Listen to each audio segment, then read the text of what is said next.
Ah, Halo, halo Kak, akhirnya selamat pagi. pagi Kak. Di Bali sekarang jam 11 ya?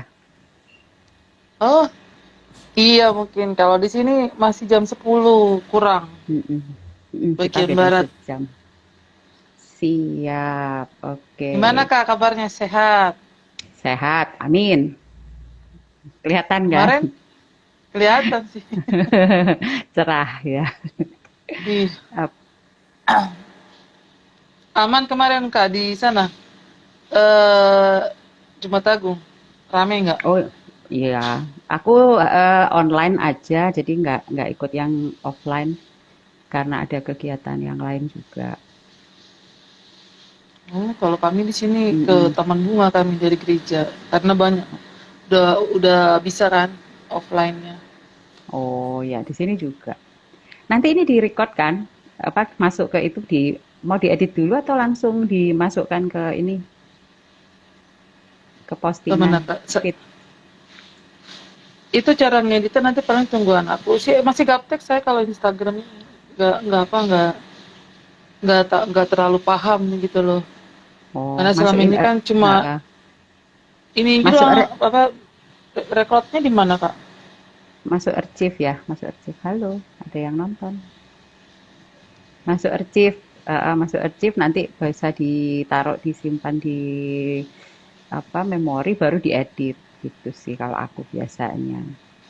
Tapi kalau mau dimasukkan full kita sudah mulai ngobrol gini ya enggak apa-apa, terserah aja bebas. Gitu. Ntar lama-lama ngerti lah. Mm-mm. Eh, Jadi hari ini iya kak. pesertanya yang hari ini dari mana ya? Kalau boleh tahu ya, Kak Hertina.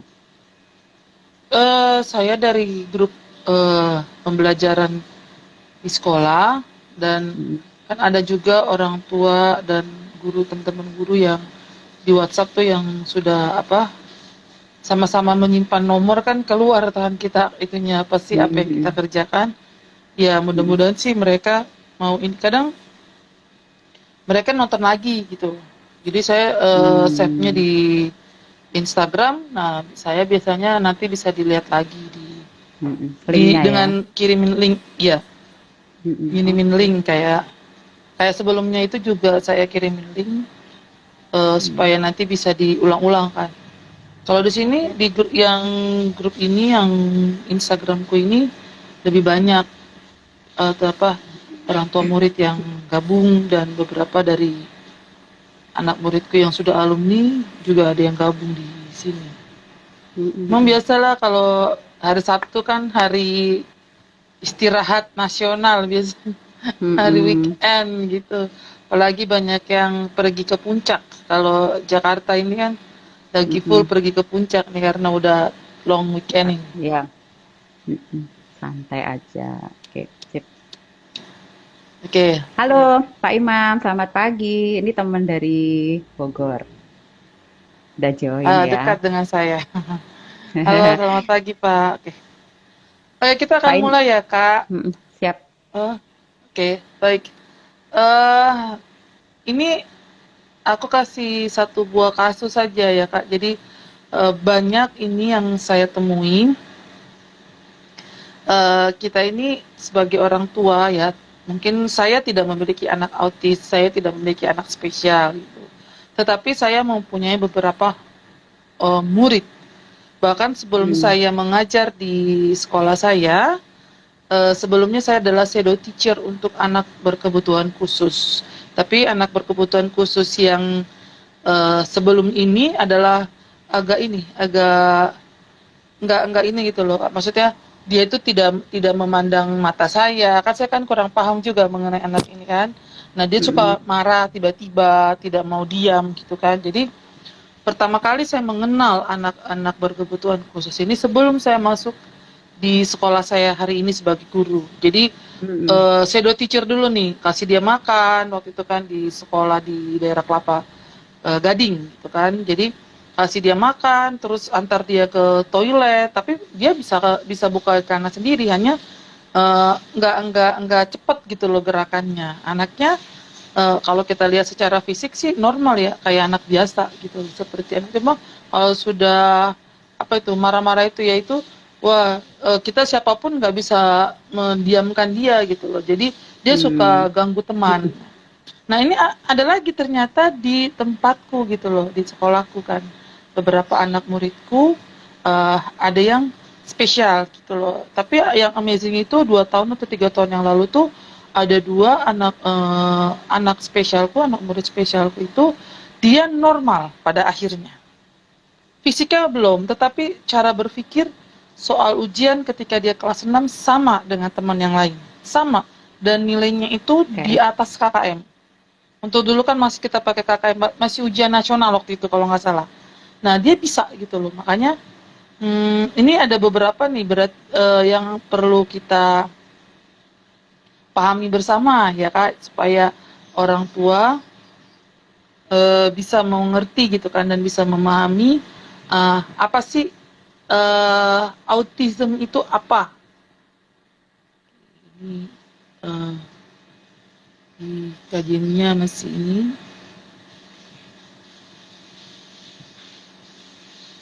ada kesalahan jaringan ini. Undang lagi ya.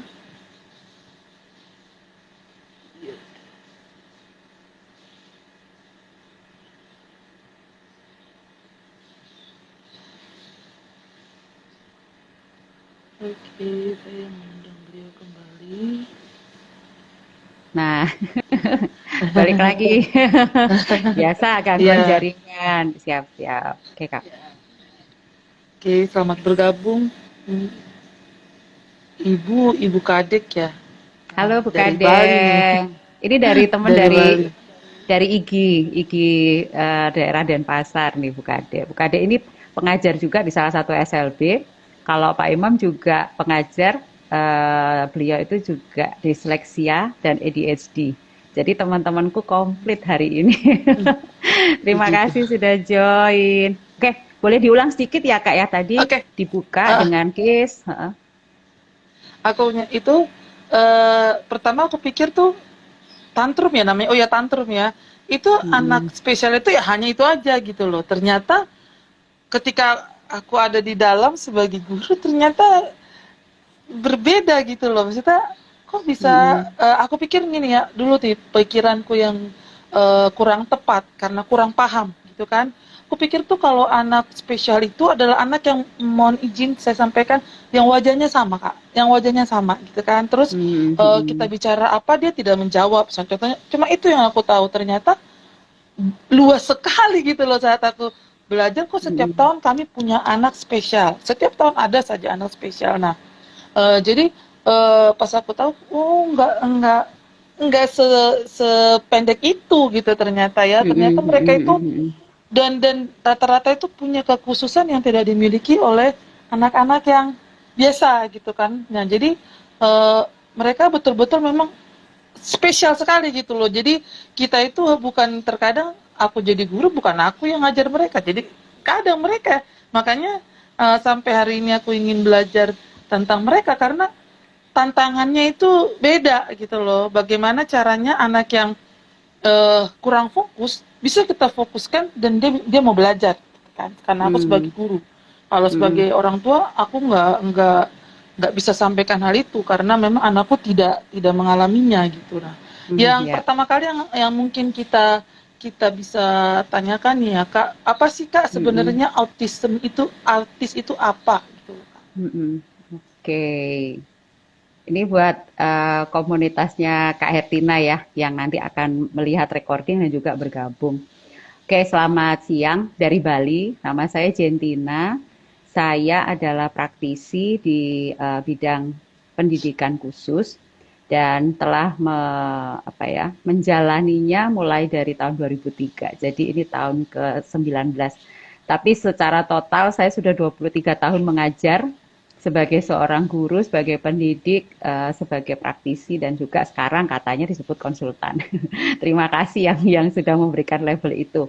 Secara general autisme itu sebetulnya kita untuk saat ini ya kita punya acuan di DSM-5 yang sekarang dipakai secara internasional. Apa itu DSM-5? Nanti bisa kita googling, karena itu merupakan istilahnya apa ya, rujukan gitu ya, sebenarnya dipakai secara internasional untuk menentukan tonggak-tonggak perkembangan apakah seorang anak atau seseorang itu menyandang kebutuhan khusus terutama untuk case tertentu. Jadi nggak cuma autis yang diatur di sana, ada banyak lainnya.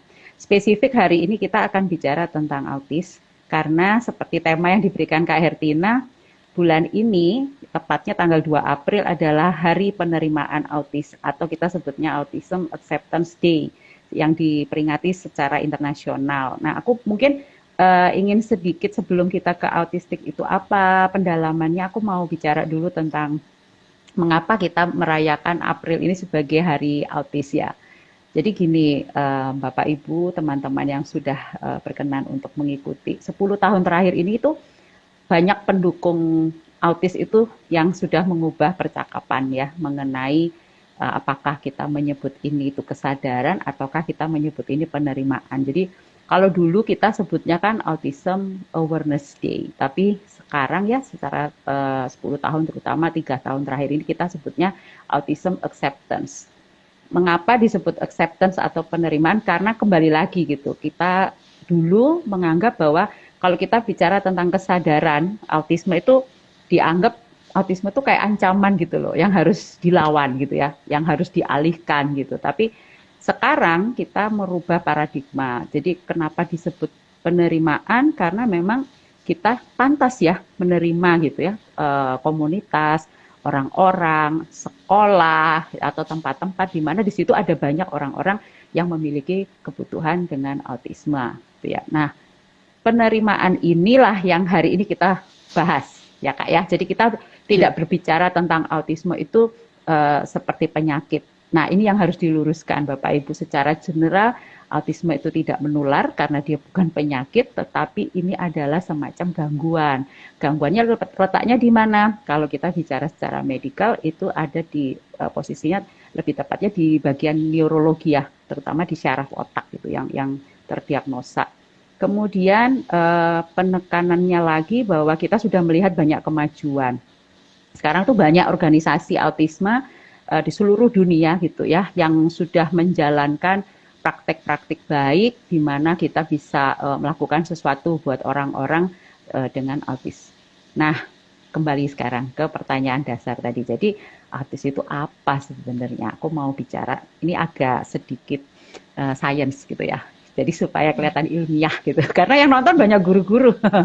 Nah, berdasarkan sains multi perspektif dulu ya. Jadi dari paradigma neuroscience, autisme itu sendiri berkaitan dengan sel, neurogenesis, morfogenesis. Aku harus baca karena ini ilmiah ya, aku nggak boleh pakai kata-kata yang salah. Juga deregulasi fungsi sinaptik dan astroliosis yang itu ada di bagian otak. Jadi ada perubahan lintasan pertumbuhan otak, perubahan arsitektur kortikal dan koneksivitas otak. Nah, yang bermasalah itu di sana gitu ya. Teori modern tentang perkembangan autis saat ini itu menyebutkan bahwa ada gangguan koneksi antara sistem persarafan, jadi di bagian saraf, ada kerusakan sinoptigenesis dan gangguan morfogenesis. Jadi bahasa sederhananya itu ada yang konslet nih di bagian saraf gitu ya. Itu simpelnya aja gitu. Nah, yang kedua, ada gangguan perpindahan sistem persarafan gitu ya. Nah, kalau ini itu lebih melumpuhkan bagian maturasi otak. Jadi ketidakseimbangan ini ada lagi yang kita selidiki, mempengaruhi informasi sensorik dan proses kognitif. Makanya yang bermasalah itu di pemahaman. Kayak tadi kan, anaknya nggak paham gitu ya, kayak punya dunia sendiri gitu, kayak gitulah biasanya orang menyebutnya. Kemudian sistem persyarafan atau bagian neuron tadi itu berkompensasi sehingga menjadi ada gangguan siklus patologi ya di sana. Nah, kalau dibicara lagi lebih mendalam, ada penelitian-penelitian terkait dengan pertumbuhan jamur atau fungi yang mempengaruhi di bagian pencernaan. Kok bisa ada jamur, kok bisa ada penyebab seperti itu. Apa hubungannya dengan sel saraf otak? Nah, ini penelitian yang dilakukan oleh rumah sakit MC ya waktu itu sekitar, aku lupa tahun persisnya, tapi saya pernah mendengar ini satu seminar yang khusus membahas tentang ini ya. Itu sebelum tahun 2000. Cuman jujur saya lupa persisnya tahun berapa. Nah, mengeluarkan satu penelitian yang berhubungan dengan keputihan. Jadi gini, Bapak Ibu ya, teman-teman yang belum menikah nih ya, pada saat seorang wanita sedang hamil, kemudian mengalami keputihan, keputihannya ini jamur kan, kita sebutnya itu kandida jamurnya ya, kandida albinus. Nah, kalau misalnya keputihannya tidak diobati, kemudian jamur itu nanti bisa masuk gitu ya. Pada saat dia hamil dan dia keputihan, itu bisa masuk ke dalam janin, nempel gitu loh di janin. Nah, kalau misalnya anak ini lahir dan juga ada tadi ya gangguan yang sudah eh, didapatkan dari si ibu ketika dalam kandungan, nah kemudian dia lahir dengan ada gangguan jamur tadi ya, untuk anak ya. Terus harus diingat lagi makanan jamurnya apa. Nah ternyata setelah diselidiki makanan jamur itu adalah, saya bicara sederhana banget, gula. Nah gulanya dari mana? Dari makanan gitu ya. Kebayang ya, di perut anak Anda itu sudah ada jamur, kemudian Anda kasih asupan makanan yang itu adalah makanannya jamur. Ya kan? Si jamurnya dapat makanan.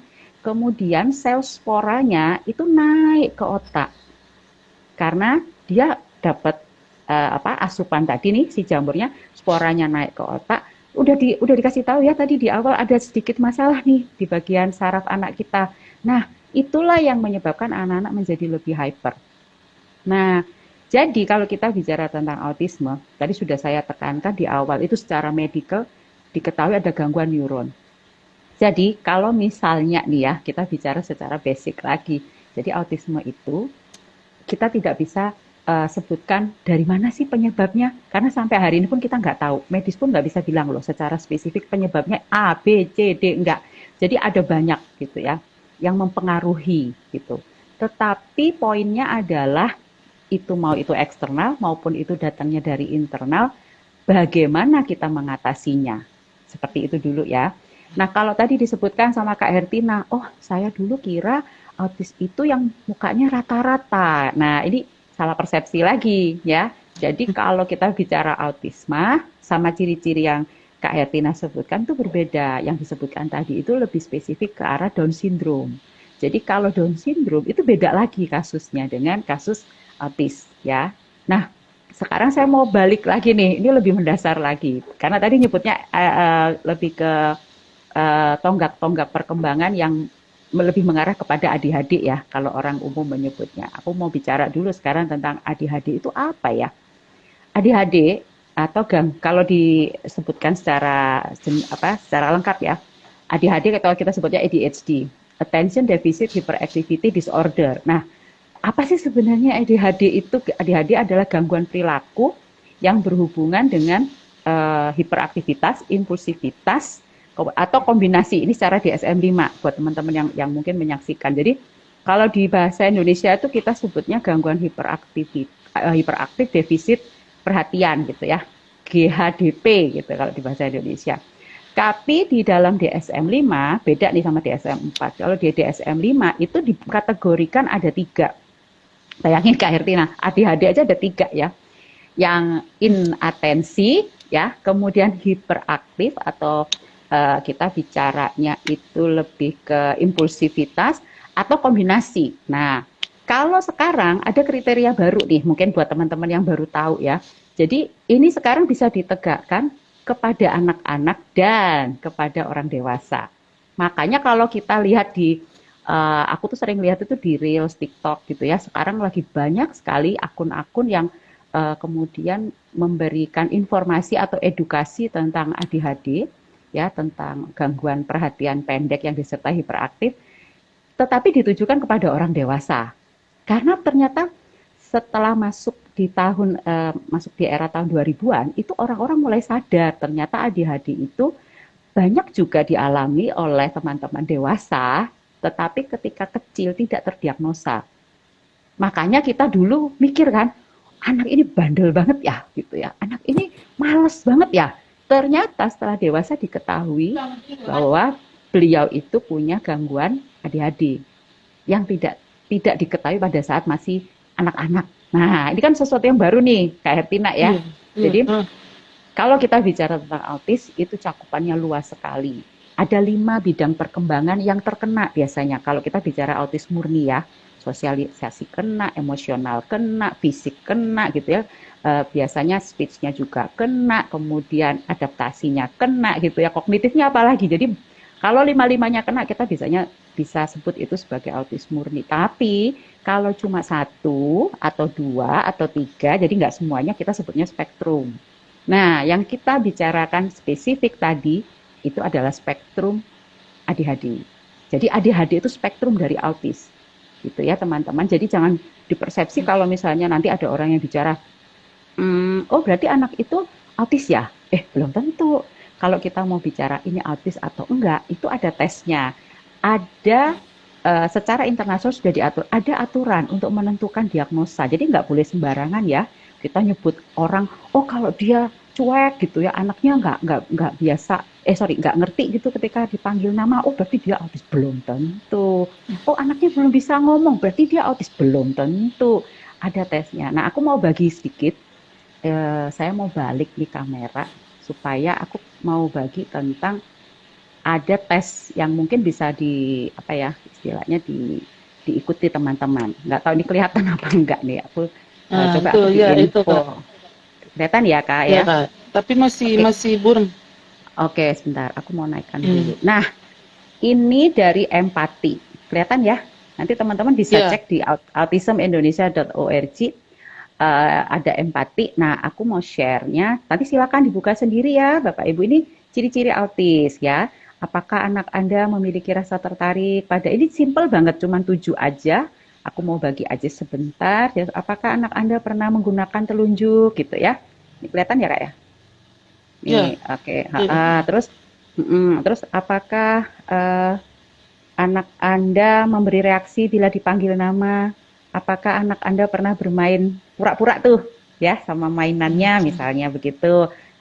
Terus apakah anak Anda menatap mata Anda lebih dari 1-2 detik? Apakah anak Anda meniru? Nah, ini contoh nih buat orang tua yang anaknya masih di bawah 2 tahun ya. Ini data bisa dijadikan petunjuk lah gitu ya. Nah, apakah anak Anda menunjuk pada sebuah mainan misalnya gitu loh.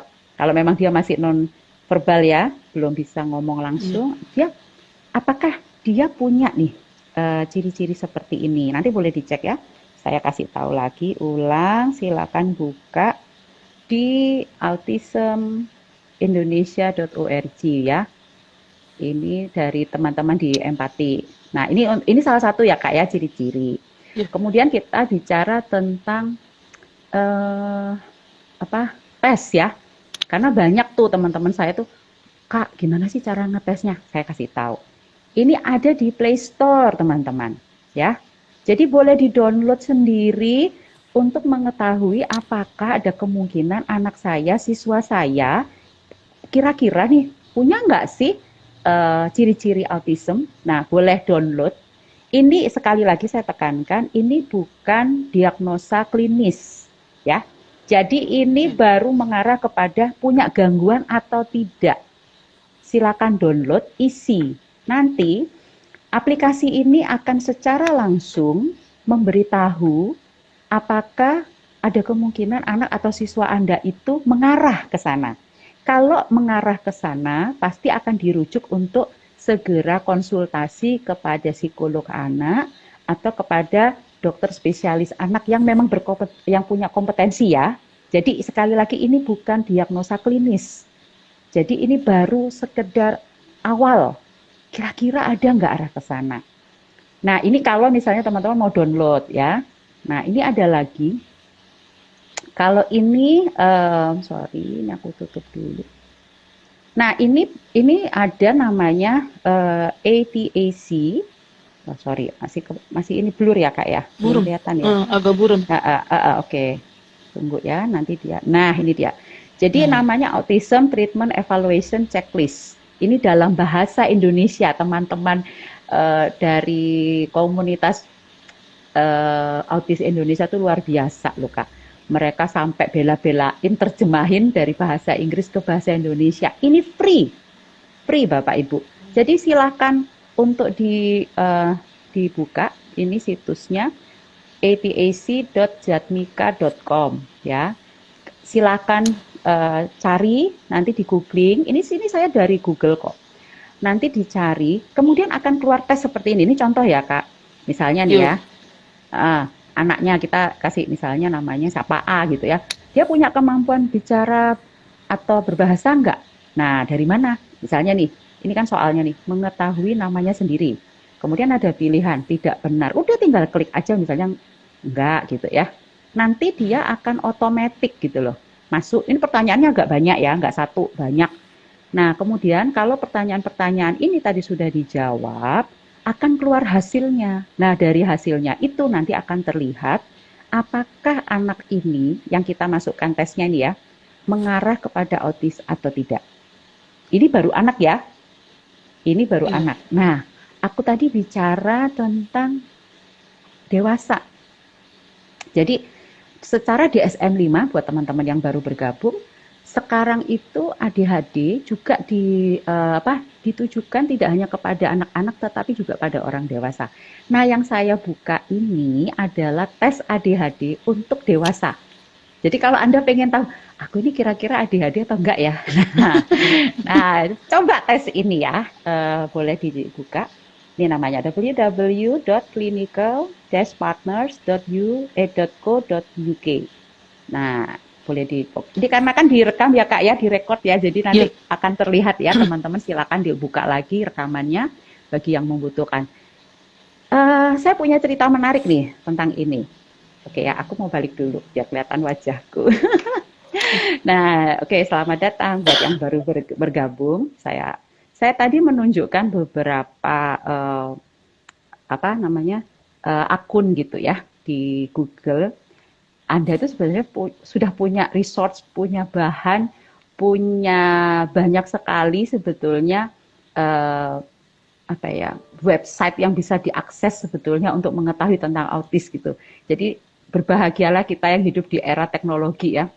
Karena sekarang dengan mudahnya itu semua bisa dicari. Nah, tadi akun-akun yang saya infokan, Anda bisa cek. Tadi ada tentang ciri-ciri autis, ada tentang bagaimana kalau misalnya kita mau cari tahu anak kita punya masalah gangguan autis atau tidak. Sekali lagi ya, saya tekankan itu bukan diagnosa klinis. Jadi jangan dikira, oh kalau udah ikut tes itu berarti benar anak saya autis. Enggak. Baru pertanda ya, baru isyarat gitu loh. Oh, kira-kira ada arah ke sana. Kalaupun ada arah ke sana, pasti nanti Anda akan dirujuk oleh akun-akun tadi. Saya juga merujuk supaya Anda mendatangi psikologi anak ya atau dokter spesialis anak yang memang berkompeten untuk menegakkan diagnosa tadi. Tapi minimal buat orang tua, buat guru yang tadi sudah melakukan tes-tes yang tadi saya sebutkan. Jadi kan paham ya Kak Hertina ya. Oh Iya. ternyata anak ini ternyata beda karena mungkin dia memang mengarah kepada yang tadi disebutkan ya autis atau spektrumnya gitu ya. Ingat Bapak Ibu, autis itu adalah istilah secara general, tetapi di dalam autis sendiri ada yang kita sebut spektrum. Saya ulang dikit ya buat yang baru gabung. Kalau yang kena itu 5 bidang perkembangan anak atau seseorang itu baru kita sebut autis murni. Tapi kalau yang kena cuma 1 atau 2 nih contoh. Fisik oke, kayak tadi Kak Hertina cerita. Siswa saya fisik nggak ada masalah, wajahnya biasa aja gitu ya. Masih menggumam misalnya, masih bisa sih sebenarnya ada suara, tapi nggak mau ngomong. Nah berarti dia punya masalah nih di bicara. Ya kan? Misalnya 1 aja nih yang kena. Tapi dia anaknya adaptasinya jelek gitu ya. Jadi bermasalah nih misalnya di adaptasi. Oh berarti cuma 2. Ingat, kalau cuma 2 saja berarti itu bukan autis. Ya, spektrum.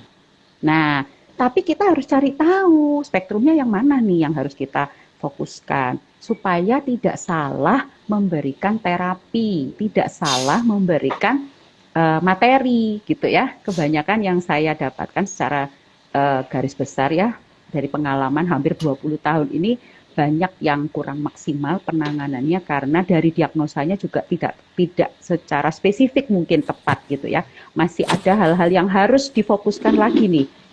Bayangkan Kak Hertina, penegakan diagnosa atau assessment saja itu perlu waktu. Jadi nggak bisa kita cuman klaim, oh anak Anda autis, dikasih A, B, C, D, nggak bisa kayak gitu. Hasil diagnosa nih misalnya ya, sama-sama ADHD nih, contoh nih ya, sama-sama ADHD. Laki-laki, usia 7 tahun, sama loh, usia sama, gangguannya sama, jenis kelaminnya sama gitu ya. Tapi penanganannya bisa beda, nggak sama. Pemberian materinya pun tidak sama. Padahal sama kasusnya, padahal sama umurnya, padahal sama-sama anak laki-laki. Jadi setiap anak itu harus diberikan sebenarnya secara individual. Mulai dari assessment, dari pemberian materi, atau kurikulumnya gitu ya, nggak bisa disamaratakan gitu. Ini kita bicara kalau di dunia pendidikan, kita balik lagi ke Merdeka Belajar. Nah, penegakan yang paling dominan yang sudah dilakukan sebetulnya ya, yang saya lihat ya, sudah apa ya istilahnya pakem itu sebenarnya justru di guru-guru yang mengajar anak kebutuhan khusus. Kenapa begitu? Karena dari dulu memang perlakuannya seperti itu. Secara internasional pemberian program itu harus individual. Nggak bisa sama meskipun kasusnya sama. Bayangkan, nah kalau di sekolah umum kan baru belajar nih ya, baru-baru ini kan sudah ada guru penggerak, ada kurikulum Merdeka Belajar, baru deh semua orang mulai mengerti gitu bahwa setiap anak unik, bahwa setiap anak tidak sama gitu ya, diberikan sesuai dengan bakat, minat, dan kemampuan. Tetapi di dunia kebutuhan khusus nih ya, itu sudah dari dulu kita lakukan. Jadi sebenarnya buat teman-teman yang ada di dunia pendidikan khusus itu sebenarnya udah bukan sesuatu yang baru. Kita belajar tentang membuat assessment, kita belajar membuat program secara spesifik. Ini baru pembukaan aja udah panjang ya. Ayo Kak, gantian deh. Itu tadi Kak Ya, baru kulit ya, baru kulit nih tentang autis. Oke. luas ya. Jadi ini bahasa guru gitu kan. Jadi luas sekali Orang banyak. orang orang tua juga perlu tahu nih. Ya, perlu tahu supaya nggak ini kan, supaya nggak salah paham gitu. Berarti Betul. dari tadi yang disampaikan kajian bahwa anak yang dalam tanda kutip berbeda, sedikit berbeda dan belum tentu dia autis gitu kan. Jadi Yes, benar. kita saya juga baru tahu ada spektrum. Karena kan yang penting kalau bahasa saya ini masih awam sekali tentang anak-anak spesial kita Ya, ini. Jadi kalau dia udah nggak melihatin terus dia nyanyi sendiri, anak autis gitu. Biasanya kan kita begitu gitu loh. ya, Jadi betul, mungkin ini betul. yang paling penting yang digaris bawahi gitu kan. Ya, Bahwa nggak harus melewati 5 tahap dan perlu penelitian, perlu dicek lagi oleh orang-orang yang berkompeten di bidangnya.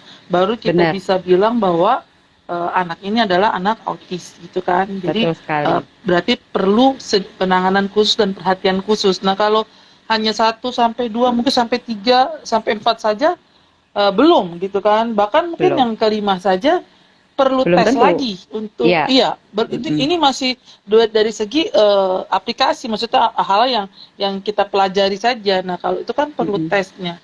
Saya juga pernah lihat sih beberapa anak saya tuh tes dari psikolog, beberapa psikolog tuh karena kan supaya gurunya juga tahu nih, oh anak ya, ini tuh kan bukannya kita membedakan dalam tanda kutip ya, tapi kan memang ada perlu perhatian khusus sedikit gitu loh untuk benar, anak kita benar. yang spesial ini, kayak kebijakan gitu kan. Dan saya lihat itu bahasanya itu bahasa apa gitu kan, saya lihat ini apa, ya sudahlah gitu kan, oh ini udah psikolog gitu kan, psikolognya tuh ada yang dari UI gitu kan, ada yang beberapa lah UKI gitu kan. Jadi saya bilang, oh ini ya apa, ada seperti ini. Dan itu yang membantu anak untuk bisa bersekolah di tempat yang umum Ya, ya anak.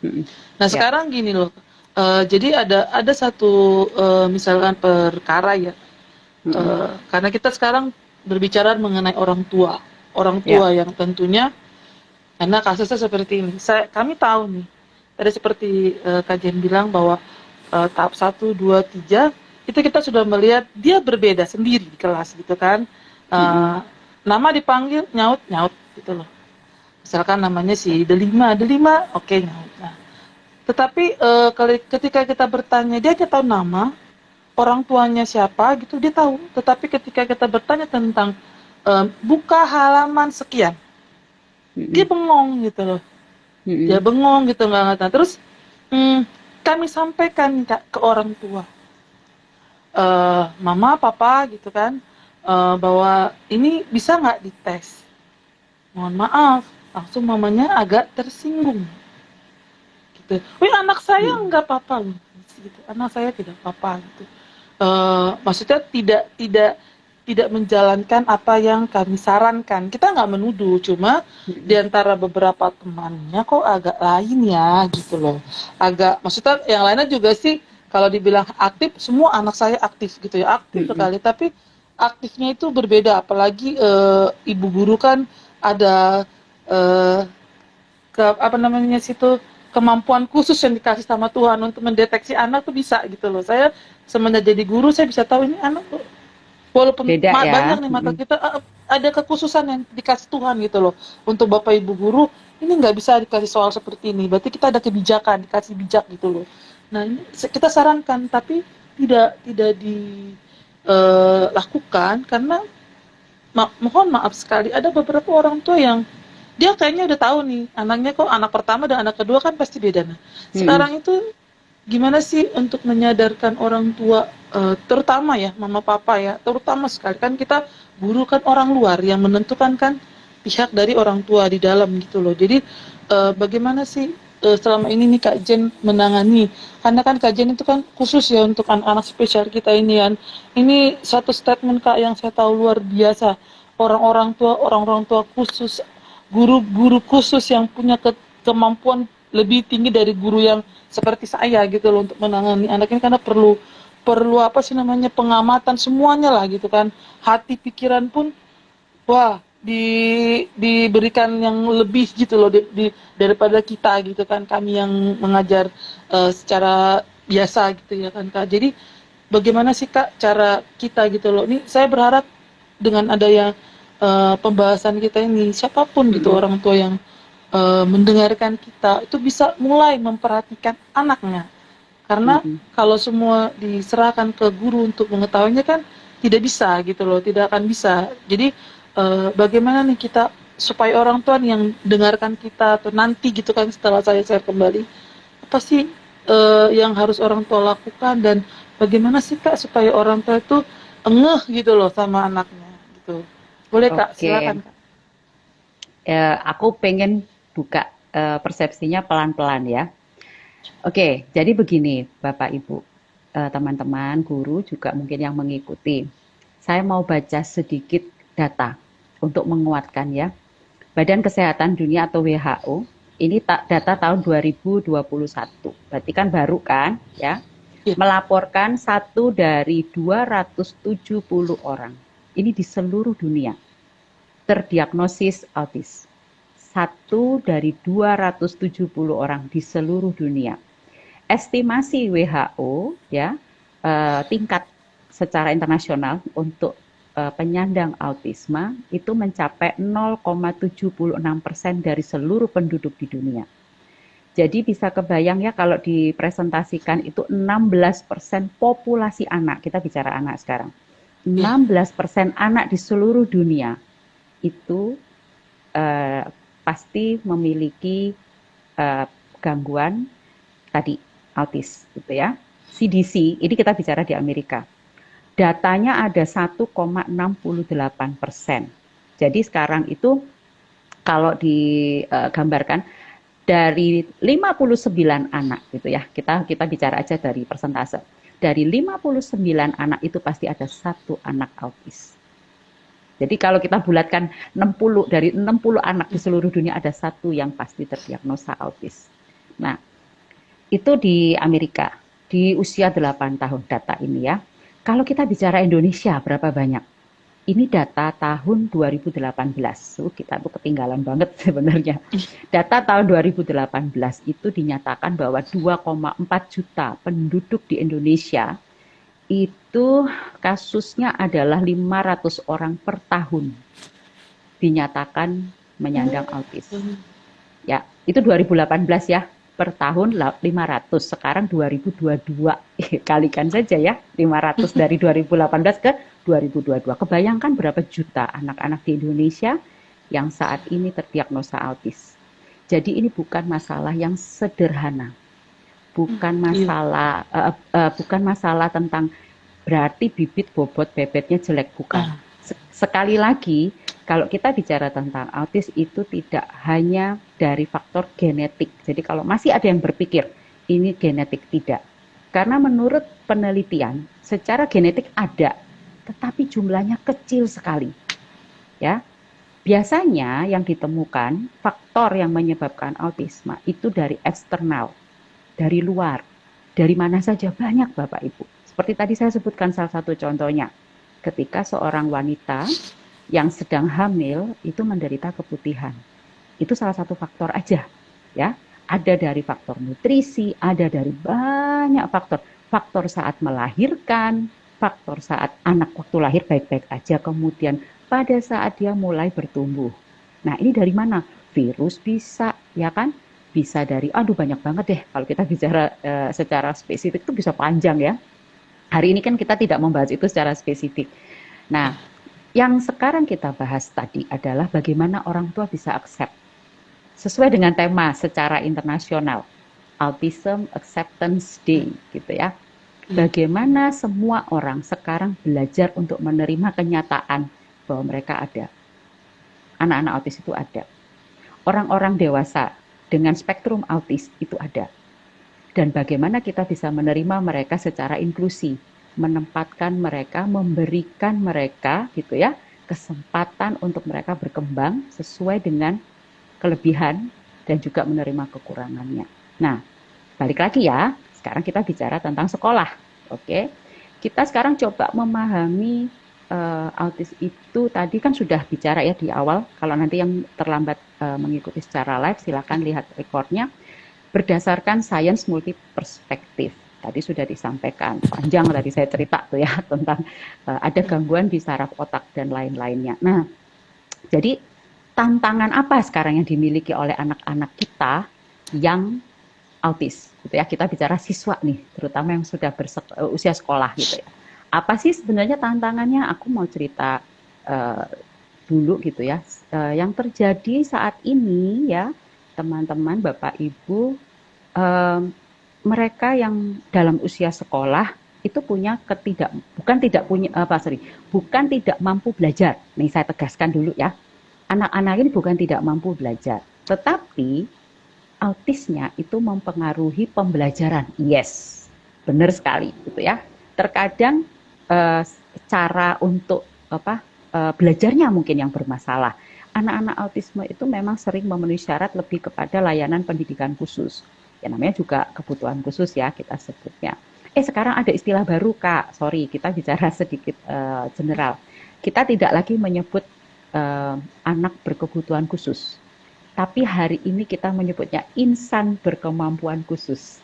Ya, untuk kita belajar inklusi berarti kita tidak menyebut mereka lagi berkebutuhan, tetapi berkemampuan khusus. Itu lebih menghargai ya ke anak-anak Oh kita. iya. Nah, buat teman-teman yang baru tahu juga ini juga baru saja di-announce gitu ya tentang insan berkemampuan khusus. Nah, karena mereka berkemampuan khusus, berarti kan gaya belajarnya khusus. Benar ya? Ya. Cara mereka memahami khusus. Setuju tadi dengan Kak Hertina bilang, kita bicara guru-guru nih sekarang atau orang tua ya. Jadi gini, gimana kita bisa tahu nih bahwa mereka itu berkemampuan khusus? Apakah guru-guru yang di sekolah khusus yang mengajar anak-anak kebutuhan khusus saja yang mampu? Tidak. Ini bisa dipelajari kok. Ya, kalau mau jujur nih ya kita open. Saya ini backgroundnya justru bukan dari pendidikan loh. Awalnya justru saya dari tourism. Kebayang ya? Dari tourism larinya ke pendidikan. Gimana tuh ceritanya panjang. Tapi prinsipnya begini. Saya punya keponakan di Surabaya yang waktu itu didiagnosa ADHD gitu ya. Uh, Saat itu tahun itulah ya, pada saat tahun itu tuh kita belum banyak tahu, belum banyak informasi mengenai autis. Saya beruntung gitu ya, saya bersyukur Tuhan kasih saya kesempatan saya bisa bertemu dengan seorang teman yang waktu itu baru menyelesaikan bestsellernya di luar negeri tentang special needs. Saya dapat ilmunya. Awalnya tuh tujuannya untuk membantu kakak gitu ya, yang punya anak ini gitu ya. Terus lama-lama saya jadi berpikir gitu, ketika saya membaca data. bahwa di Indonesia itu banyak anak-anak seperti ini, tetapi memang baru sedikit yang mau terjun untuk melayani ya anak-anak seperti ini gitu. Terus saya mulai berpikir bagaimana caranya? Oh, saya harus belajar. Saya harus dapat ilmunya dulu. Saya belajar teorinya. Saya mulai mengenali mereka. Jadi sampai di titik ini itu saya tidak melaluinya hanya dengan belajar secara teori Kak Hertina, tapi saya praktekkan langsung. 19 tahun lebih saya mengajar anak-anak ini. Jadi kalau secara kasus itu udah kayaknya ribuan ya. Udah nggak kehitung berapa banyak murid ya yang sudah saya hadapi dengan segala macam kasus gitu. Tapi dari sana saya jadi paham satu hal, apapun hasilnya Bapak Ibu, ingat bahwa mereka ini diberikan kekhususan, diberikan keistimewaan, diberikan kemampuan khusus. Itu artinya mereka punya kelebihan. Ini yang orang tua suka nggak sadar. Selalu melihatnya kekurangan. Ya. Tidak melihat kelebihan. Saya punya statement begini Kak Hertina. Jangan fokus sama 99% kelemahan. Jangan fokus di sana. Tapi fokus kepada 1% kemampuan atau kelebihannya. Lalu maksimalkan itu. Kalau kita bisa fokus sama 1%-nya dan kita maksimalkan, kebayang enggak anak ini akan jadi apa? Ya, daripada kita cuma fokus ke 99%-nya, dalam tanda kutip berusaha menormalkan. Nah ini loh yang suka salah. Apakah anak-anak seperti ini berarti nggak normal? Itu kan pertanyaan yang harus Anda jawab. Iya. Ya kan? Buat saya mereka normal. Tapi mereka punya kemampuan khusus. Nah ini kan kalau udah pikirannya seperti ini beda ya. Oh kita lihat mereka ya sama kayak kita, sama. Tapi mereka punya kemampuan khusus. Contoh nih ya. Tadi saya sebutkan.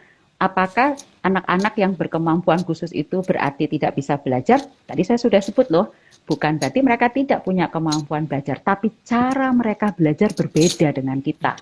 Cara mereka memahami itu berbeda dengan kita. Nah, terus gimana nih supaya mereka bisa mendapatkan sesuai dengan kemampuannya? Balik lagi ya, kalau misalnya kemampuannya cuma 1%, gimana dong bisa dapat pelayanan, penanganan sesuai dengan 1% itu? Kembali kepada siapa? Kembali kepada orang tua, kembali kepada sekolah, kembali kepada guru-guru, kembali kepada masyarakat. Mau nggak kita memahami, menerima, dan mengerti perbedaan tadi, lalu memaksimalkan mereka. Contohnya lagi, untuk saat ini ya, saya kemarin itu barusan merayakan Hari Autis di Denpasar, Bapak Ibu ya, bersama dengan komunitas-komunitas yang ada di Denpasar tanggal 10 April kemarin Kak Hertina. Dan itu kita ngumpul semua di Denpasar. Lalu kita sama-sama saling memberikan statement gitu loh. Jadi apa nih yang bisa kita lakukan? Kalau di Denpasar kemarin pembicaraannya sudah bukan lagi tentang apa itu anak autis, itu kita udah lewat ya, udah lewat nih. Sekarang yang kita bicarakan adalah bagaimana kita menerima mereka, terutama tema PBB. Tema PBB tahun ini adalah Inclusive Education, pendidikan inklusi untuk semua. Jadi diharapkan 2030 semua anak, mau dia berkemampuan khusus maupun dia tidak ada masalah ya di sana, itu bisa dan harus bersekolah. Itu sudah dirancang loh. Di tahun 2030 di seluruh dunia, semua anak harus bisa mendapatkan pendidikan. Apapun itu, formal, informal, non-formal, tapi harus dan berhak mendapatkan pendidikan. Nah, aku sekarang bahas lebih dalam ya. Jadi tadi sudah dikasih tahu. Berarti bisa belajar? Bisa. Tapi disesuaikan ya dengan kemampuannya. Yang kedua, apakah autisme itu mempengaruhi kinerja akademis? Jadi begini. Anak-anak dengan autisme itu biasanya sulit fokus, ya kan? Sulit fokus betul. Kepada informasi, dengarkan baik-baik Bapak Ibu ya, kepada informasi yang di luar minat mereka. Kalau itu sesuai minat, fokus loh. Obsesi loh anak-anak ini. Misalnya dia suka IT ya. Kalau dia sangat menyukai IT, dia akan fokus di sana. Fokus dia benar-benar yang saya bilang tadi, 99%-nya mungkin berbeda. Dia di sekolah kalau udah kena pelajaran membaca gitu ya, langsung stres gitu. Tapi Tapi kalau udah pelajaran IPA, kok fokus ya? Waktu praktek terutama, kok bisa ya dia fokus? Nah, berarti apa 1%-nya? Dia punya kemampuan atau minat di sana. Nah, balik lagi, ya kan? Jadi kalau kita sudah tahu nih minat mereka, kita sudah tahu fokusnya mereka, kan baliknya ke kita, ke sekolah, ke guru-guru, ke orang tua. Apakah kita mau menerima itu dan memaksimalkannya, atau kita tetap paksa? Saya tahu anak saya minatnya di alam, ya kan? Belajar sesuatu yang sifatnya sains misalnya, tapi dipaksain main piano. Paham ya Kak Ertina? Iya, Pak. Ya jelas dong, pasti anaknya bermasalah. Nggak usah kita ngomong berkemampuan khusus ya. Saya aja Iya, misalnya nih, saya tuh pernah belajar nih, berusaha belajar main piano. Nggak bisa-bisa. Memang minatnya bukan di musikal gitu loh, ya kan? Minat saya iya, kebetulan minat saya itu di bahasa gitu. Jadi kalau disuruh belajar bahasa cepet. Tapi kalau udah disuruh main piano, aduh maaf-maaf aja ya. Sabar-sabar aja guru saya. Nah, paham ya? Ini saya berusaha iya, memberikan contoh yang sangat-sangat sederhana. Nah, fokus itu cenderung akan berkurang ketika topik atau tema yang diberikan tidak sesuai dengan minat. Sekali lagi, kalau kita bicara sekolah, kan mau nggak mau nih anak harus ikut nih sama kurikulum. Betul ya? Nah, iya, terus gimana nih guru-guru yang ada di sekolah menyikapinya? Satu, dengarkan baik-baik Bapak Ibu. Belajar untuk eh, mengetahui tumbuh kembang. Kan ada ya, boleh di googling. Kita bisa cek kok. Tumbuh kembang secara normal itu di usia 0 sampai di usia 21 itu ada. Nah, sekarang tonggak-tonggaknya Anda harus tahu. Jadi gini, misalnya Anda ngajar anak SMP. Anak umur 15 itu seharusnya bisa apa? Memahami apa? Kan ada tuh tonggak-tonggaknya ya, kalau kita iya, bicara tentang pola tumbuh kembang anak ya. Kalau dia belum memahami atau belum bisa di tonggak-tonggak itu, berarti PR kita adalah menyederhanakan supaya si anak ini di usia yang sama mampu mengejar di tonggak-tonggak yang tadi. Misalnya Kak, usia 7 tahun kita bicara anak-anak yang usia 7 ya. Di usia 7 tahun seharusnya dia sudah bisa at least gitu ya, at least membaca misalnya, membaca tapi belum membaca kalimat panjang ya. Dia misalnya iya, bisa membaca 3 kalimat gitu. Yang ada sisipan, misalnya nih aku kasih contoh yang basic banget. Ternyata dia belum bisa gitu.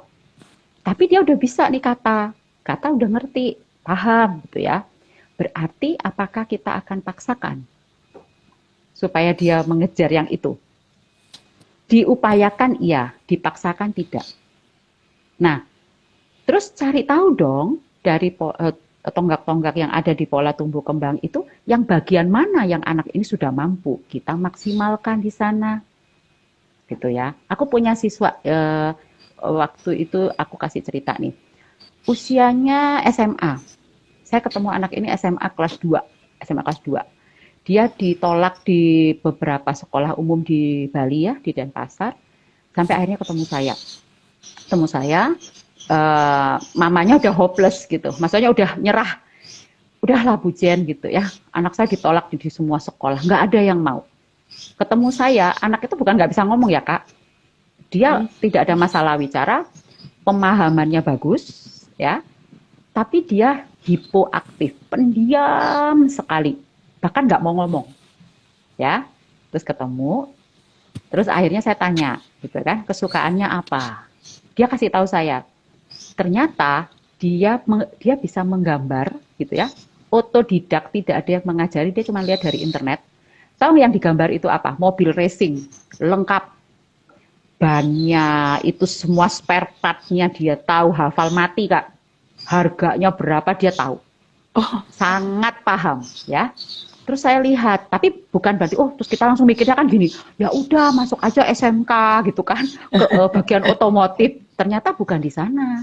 Saya lihat lagi, kemampuan anak ini ternyata, tahu nggak di mana? Di IT Kak. Dia itu menyukai racing, tetapi lebih kepada desain. Nah, ini kan harus jeli kan? Kita harus jeli melihatnya. Oh, dia iya, iya, iya, desainnya loh. Dia bikin gambarnya ternyata. Nah, dia bikin purwarupa ya. Kalau bahasa sekarang kan kalau desain itu purwarupa gitu ya. Hmm. Terus akhirnya dia masuk nih di tempat saya, belajar 1 tahun di sekolah saya. Nah, selama 1 tahun itu apa yang kita fokuskan? Kita lihat nih tumbuh kembang. Oh, anak usia 17 tahun, harusnya dia secara emosional itu begini loh. Secara fisik itu begini loh. Ada banyak hal yang kita list ya ke orang tua. Nih, Bu, harusnya bisa ini, bisa ini, bisa ini, bisa ini. Di usia 17 tahun. Nah, yang akan kita kembangkan. Nomor 1, kita nggak mikir yang jauh-jauh, Kak. Percaya dirinya dulu kita tumbuhkan. Karena dia masalahnya di sana gitu loh. Gimana caranya bikin dia percaya diri dulu? Yang kami lakukan, kita tunjuk dia jadi ketua kelas. Bayangin ya, itu anak kalau di rumah, mau makan aja harus digedor-gedor, Kak. Tapi di sekolah kami dia jadi ketua kelas. Dia punya PR. Jadi saya tidak mau tahu, pokoknya di jam itu temannya semua harus ada di sekolah. Dia kita bantu. Bikin list nama-nama temennya, nomor WA temennya, dia punya list grup. Bayangin ya, itu saya lakukan 5 tahun yang lalu. Dia punya list teman-teman, dia harus WA. Besok masuk sekolah jam sekian, bawa buku ini. Bayangin, tanpa ngomong ya Kak, karena kan dia nggak mau ngomong. Ya, dia bikin list itu. Setiap hari Kak. Lalu kita ada acara waktu itu jalan-jalan ke pantai. Tahu nggak Kak Ertina yang saya lakukan? Dia jadi ketua panitia. Saya bilang, kita perlu ini, perlu ini, perlu ini. Saya komunikasinya lewat apa? WA sama dia. Dia baca. Dia baca kan, terus dia telepon saya. Ngomongnya tersendat-sendat. Bu Jentina, kita nggak punya ini loh. Ada barang yang dia tidak punya. Terus saya tanya, jadi menurut kamu bagaimana? Boleh nggak saya telepon mamahnya si ini, mama temennya gitu ya. Minta tolong supaya dibawain. Karena saya pernah lihat dia bawa. Boleh. Singkat cerita aja ya Kak ya. Selama 1 tahun dari itu apa yang terjadi. Saya ingat waktu itu bulan Desember. Jadi belum ujian ya. Anak-anak kelas 3 belum ujian, yang 3 SMA. Anak saya ini diterima di Universitas Ciputra. Beasiswa. Bayangkan anak yang ditolak di seluruh sekolah SMA di Bali ya. Dan tahun itu dia ikut tes di Ciputra dan dia diterima di Universitas Ciputra Surabaya tanpa tes. Dan belum ujian loh. Belum ujian kelas 3 loh. Desember waktu itu. Begitu dia lulus, dan betul dugaan saya, nilainya tertinggi di Denpasar waktu itu. Jadi begitu dia selesai, dia langsung masuk ke Universitas Ciputra. Dan semester 3 ada kejutan lagi. Udah kuliah nih, kita masih kontak ya Kak. Dia dapat beasiswa ke Jepang. Kebayang ya, Bapak Ibu ya? Kebayang. Itu baru 1 anak saya loh. Baru 1 anak saya. Intinya dari cerita saya tadi adalah, mungkin waktu kecil Bapak Ibu melihat anak ini nggak punya harapan. Mungkin waktu kecil kita melihat, aduh ini anak pasti susah. Bikin repot nanti waktu dewasa, dan sebagainya, dan sebagainya. Tetapi itu tadi, kalau kita fokus sama 1%,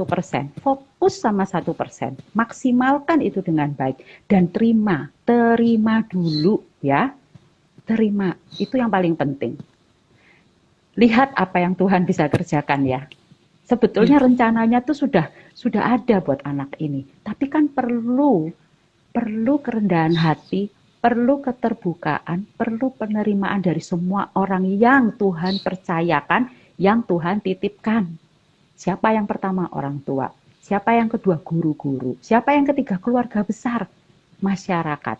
Kalau kita bisa accept, bisa terima itu, memaksimalkannya. Kebayang toh masa depannya seperti apa? Saya nggak bilang bahwa semua anak pasti sama, pasti beda. Oh itu beruntung Bu, saya mau kasih tahu ya, itu tadi anak tadi, itu ibunya cuma penjaga kantin sekolah, bukan orang kaya yang punya duit untuk masukkan anaknya ke Universitas Ciputra. Ibu kantin, dia beasiswa full, bisa ke Jepang itu beasiswa. Kebayang? Sama orang tuanya dulu waktu dia kecil, waktu SMA, waktu datang ke tempat saya nangis-nangis dan berpikir bahwa anak saya nggak punya masa depan. Tapi lihat apa yang terjadi. Ya, jadi kembali lagi, tantangan apa yang dihadapi oleh anak-anak kita dengan autis? Tantangannya, dengarkan ya, fobia sosial itu paling utama. Kenapa fobia sosial? Ya karena biasanya mereka ini punya perilaku khawatir yang berlebihan. Kalau kita sebutnya anxiety ya sekarang, kecemasan yang berlebihan. Cemas di tempat baru, cemas ketemu orang baru, pokoknya cemas aja gitu ya. Nah, Gimana caranya membuat, makanya tadi kan ingat nggak saya ngomong Kak di barusan ya tadi di awal, waktu kami terima anak ini, apa PR kami pertama? Mengatasi itu dulu Kak.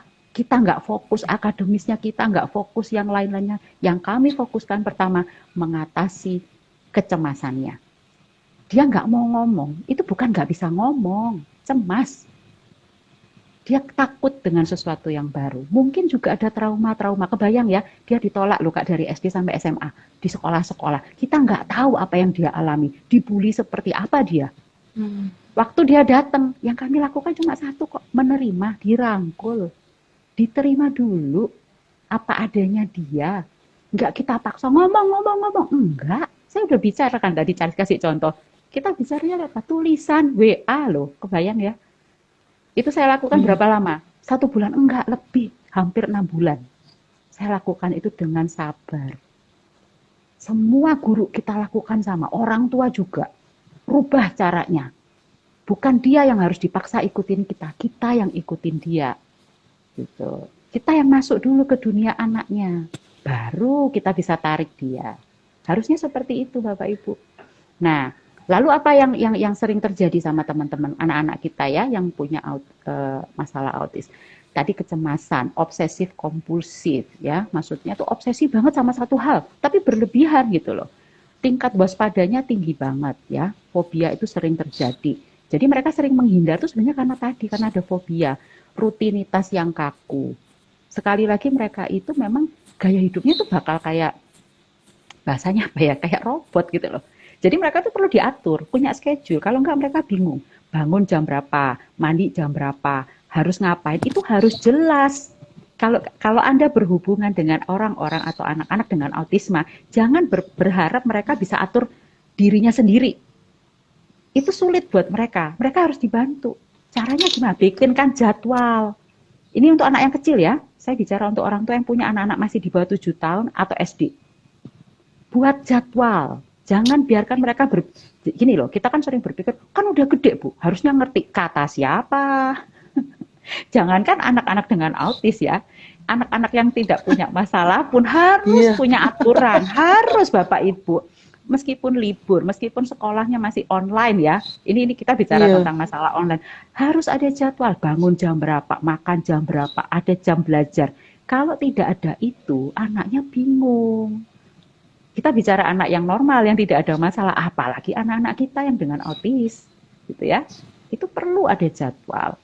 Kemudian yang paling sering adalah penolakan terhadap perubahan. Mereka itu kalau udah diganti jadwalnya, wah itu pasti cemas. Cemas. Jangankan gitu, ini di sekolah. Pernah enggak Bapak Ibu ngalami?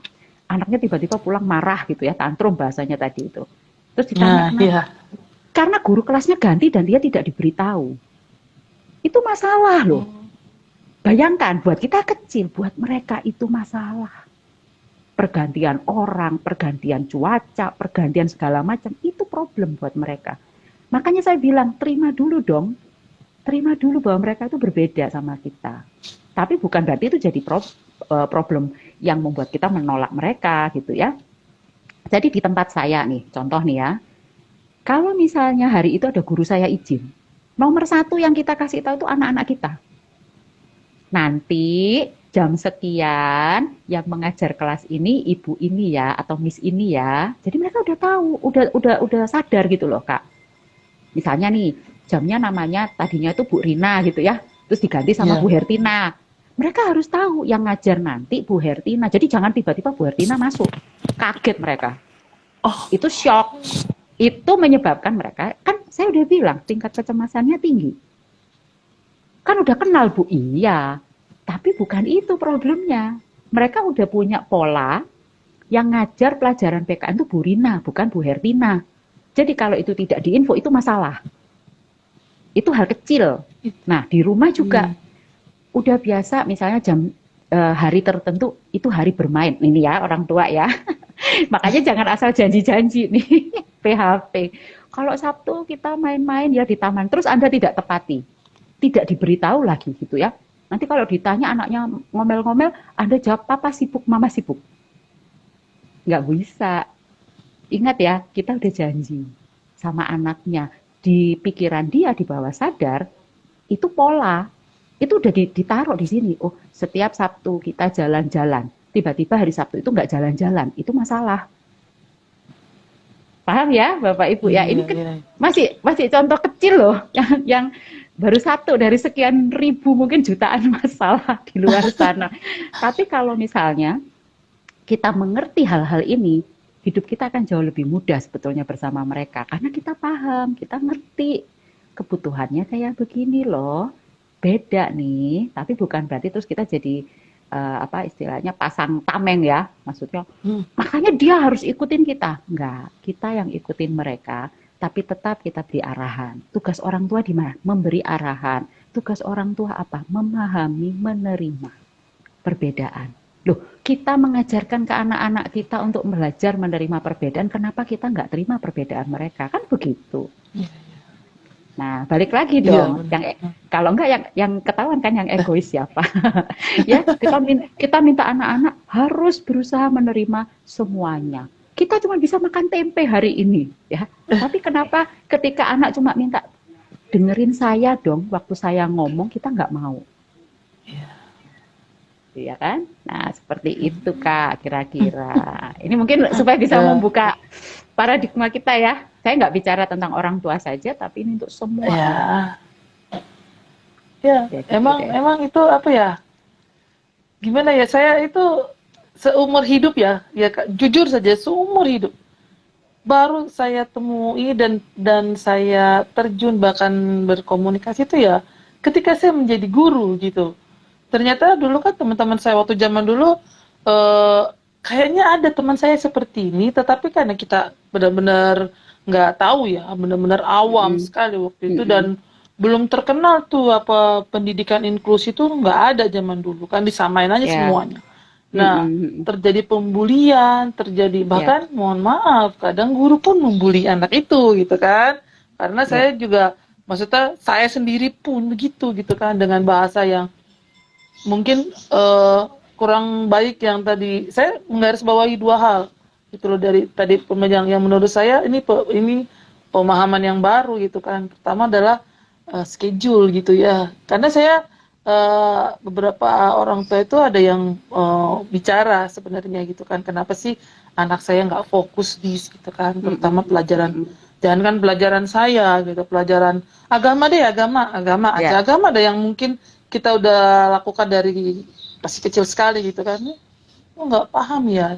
Nah, terus eh, schedule itu kayaknya perlu nih. Saya akan lakukan gitu ya, Kak. Karena eh, kemarin itu yang saya lihat kok ini gimana ya? Saya udah kasih semua soal atau apa Mm-mm. gitu kan dengan Mm-mm. cara biarkan dia membaca, udah membaca pokoknya telingamu mendengar ya, nak. Telinga mendengar gitu kan.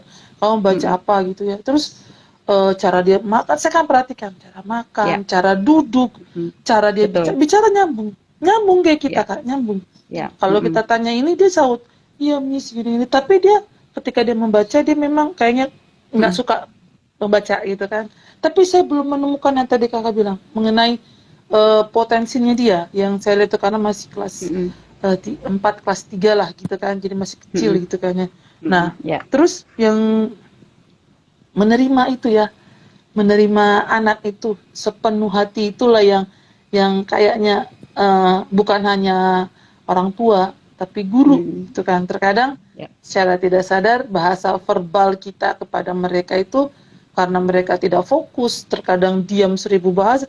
Ini saya tadi yang saya ingat tadi yang tentang anak diam itu muridku ada kak beberapa ditanya itu good morning how are you today. Hmm. Gitu aja. Saya nggak tahu kalau itu jangan-jangan gitu maksudnya bukan apa ya kok kenapa kalau ngomong pun kayak suara semut itu kita anak Mm-mm. ngomong apa sih nak aduh bis nggak denger gitu apa gitu kenapa nah cuma Mm-mm. kayak gini loh sikapnya Kak. Kayak gemeter gitu aku baru tahu kecemasan itu ada yang aku Ya. pikir itu yang kemarin itu dunia ini ya pola pikir saya nih awam nih ya saya betul-betul Mm-mm. betul Mm-mm. nggak tahu gitu makanya saya butuh ini yang saya pikir mereka dunia sendiri. Ya. Terus kalau dunia sendiri tuh mereka nggak mau nyari itu karena mereka nggak bisa konsentrasi penuh. Cuma itu aja. Terus mainannya nggak boleh direbut. Mau pulpennya kayak nggak bisa direbut. Berantem dah. Itu yang saya tahu. Cuma 3 itu aja. Jadi kalau udah begitu 3, wah berarti ini anak saya lain gitu. Menurut saya Mm. ternyata Yang saya berpikir pendiam itu mungkin dia itu nggak suka dengan Miss. Misalkan kamu nggak kayak gini loh, kalau didiemin kan kita kayak dicuekin, gimana ya rasanya sebagai guru gitu kan. Ya, kamu nggak suka Miss ya? Atau nggak suka pelajaran Miss? Nggak nyaut. Nah tadi kayaknya saya perlu tanya, perlu perhatian lagi nih, karena beberapa anak saya Ya. asli pendiam sekali gitu loh. Bahkan kalau disuruh berdoa saja nyaris tak terdengar suaranya. Nah, karena jadi ini jadi kita sadar ya, mudah-mudahan nih Bapak Ibu nih, ini penting loh, penting banget untuk yang saya pikirkan adalah kalau kita nggak sadar sebagai orang tua dan guru, ini anak-anak masa depannya kayak gimana gitu loh. Betul. Seperti apa kalau mau jadi, kadang saya pernah berpikir gini, nanti mereka kalau menikah gimana ya? Punya anak bagaimana ya? Karena pertanyaan orang tua juga, ada yang Ya, sadar, betul. anakku ini lain loh Miss. Gimana ya Miss caranya? Untuk mengajari dia nanti kalau dia menikah, kalau aku mati Miss gimana?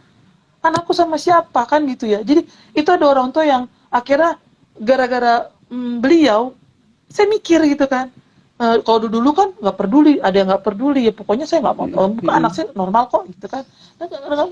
Kalau papa dan mamanya meninggal Miss, anakku ini gimana cara dia makannya, nanti dia makan pakai apa gitu loh, terus gimana, terus makanya dia ajarin les sama saya, terus sama ibu gurunya yang lain, terus dia mau rencana mau masukin apa sih namanya itu, menjahit atau mungkin musik siapa, dia juga kami nggak tahu ini apa, karena nggak ada fokus satu gitu kan.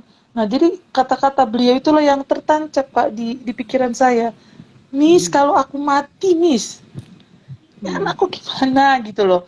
Maksudnya membaca aja nggak jelas, terus nanti dia takutnya nanti anakku diusir atau diapain, terus nanti suaminya bagaimana, anakku bisa menikah nggak, nanti itu pernyataan-pernyataan itu yang kena di hati gitu ya, bukan hanya di pikiran saya, di hati saya gitu loh. Aduh, iya ya, ya bagaimana ya gitu loh nanti, sedangkan saya sebagai guru aja yang belajar, bahkan punya temen tuh suka saya googling kan, gimana sih caranya gitu loh.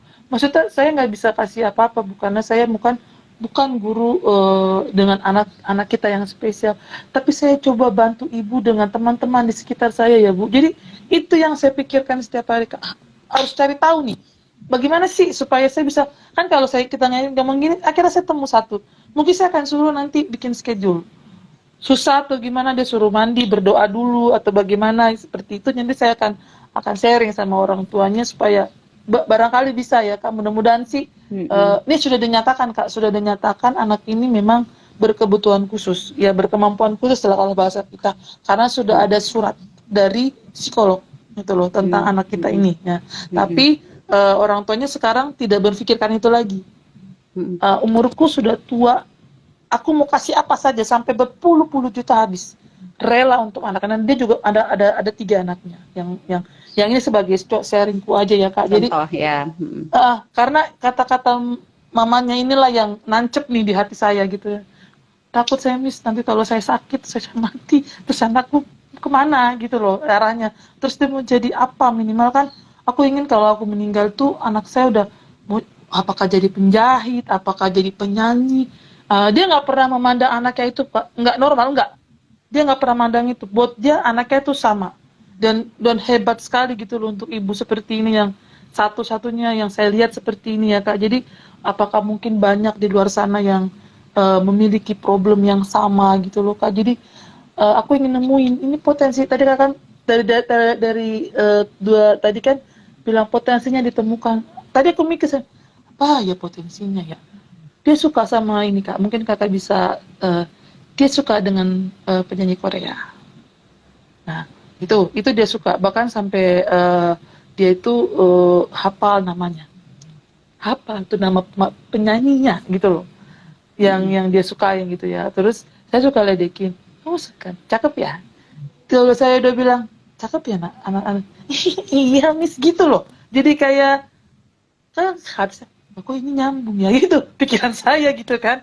Oh ini terus, tapi saya belum temukan cuma sekarang sedikit demi sedikit betul atau yang Kakak bilang, saya yang harus sadar sama dia. Jadi kalau dia bilang Miss ini apa, aku nggak bisa, dia suka sekali mewarnai, Kalau sudah mewarna saya mau nempel gitu kan, saya suruh gunting.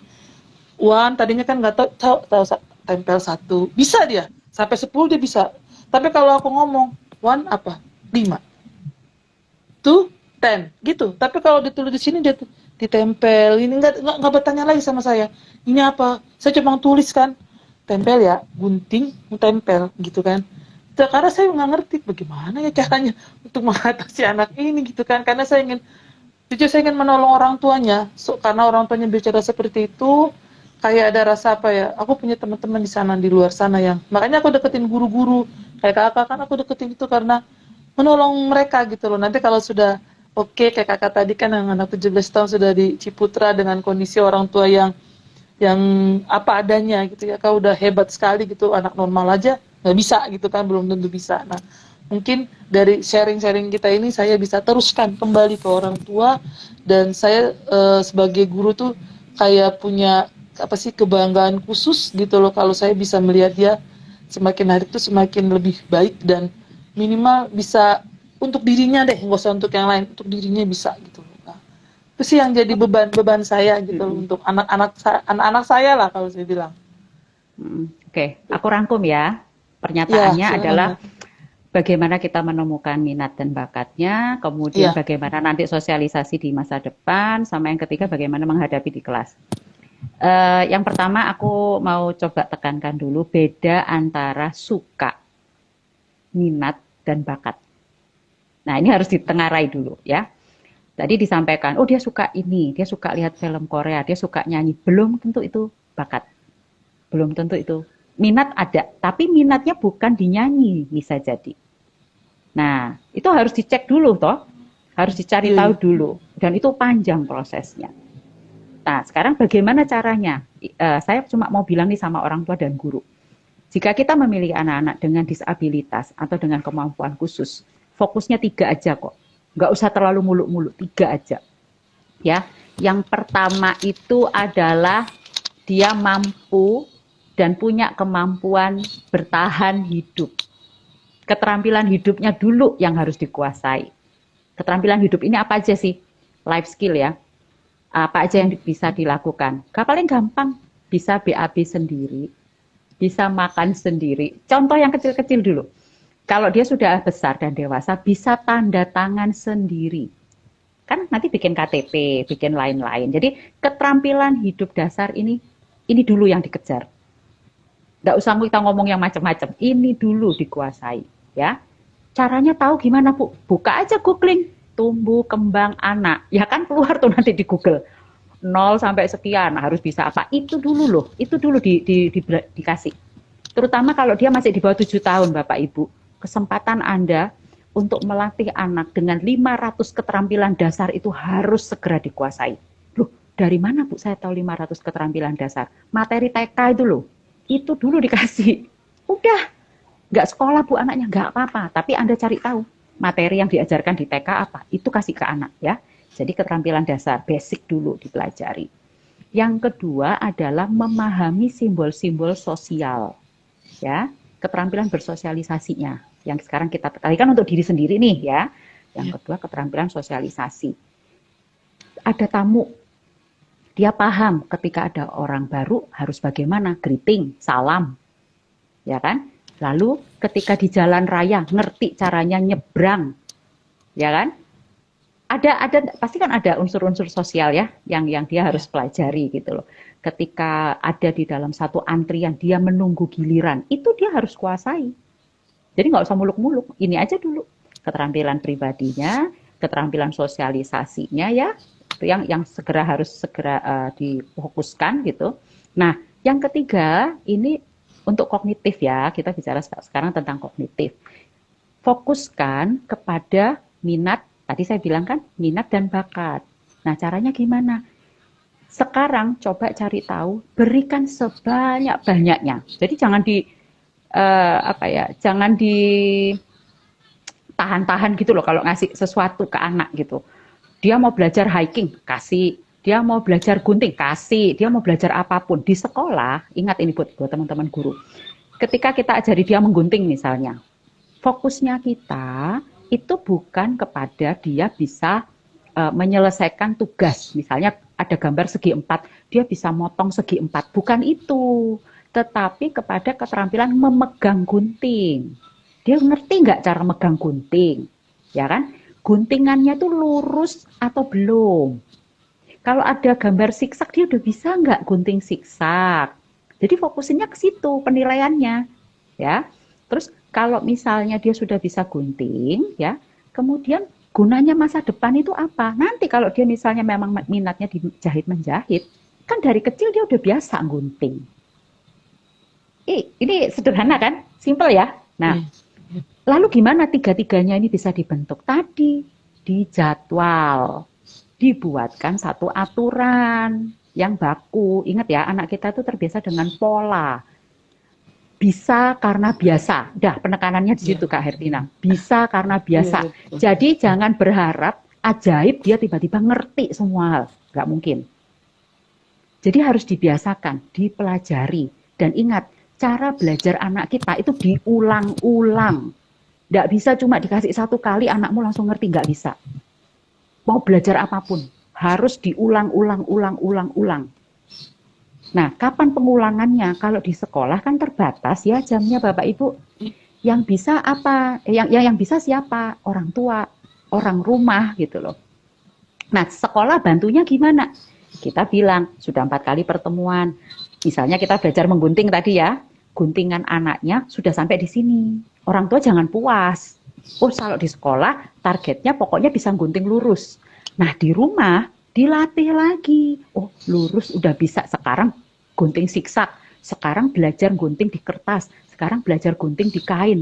Ajarkan bagaimana caranya menggunting kain. Kan beda tuh sama gunting rambut, sama gunting kertas. Nah, dari sana latihan itu diberikan terus-menerus gitu loh maksud saya. Kebayang ya sekarang ya? Oh, melatih anaknya itu. Kadang gini Kak Hertina, jangan keliru ya. Kita bicara bakat minat itu selalu fokusnya adalah dia bisa sesuatu yang maksudnya ngikutin kejuaraan gitu. Enggak, bukan itu, bukan gitu. Tetapi temukan minat dan bakatnya itu yang bisa menopang hidupnya dia sehari-hari. Ya. Kita nggak usah bicara muluk-muluk dia jadi profesor, jadi penyanyi, jadi apa. Minimal kalau Anda punya warung Bapak Ibu, toko, dia bisa bantu Bapak Ibu di toko. Ajarkan cara menimbang, ya kan? Ajarkan caranya bedain, ini uang 500, ini uang 1000, ini uang 2000. Itu loh maksud saya. Ajarkan sesuatu yang Anda tahu, itu akan memudahkan dia dalam kehidupan sehari-harinya dia. Saya ngajari gitu ke orang tua murid. Jadi nggak ngajarin yang muluk-muluk Kak Hertina. Anda ingin, tadi kan disebutin, kalau saya meninggal bagaimana? Ya kita nggak pernah tahu, ya itu walau alam kalau orang kita nggak tahu rencana Tuhan ke depan. Yang saya percaya cuma satu, kalau dia ada di dunia, berarti Tuhan punya maksud dan rencana. Amin. Ya, betul. Ya kan? Nggak tahu rencananya apa, tapi bagaimana dia bisa memenuhi destiny-nya, memenuhi tujuan hidupnya kalau kita nggak bantu, gitu loh maksud saya. Jadi dibantu.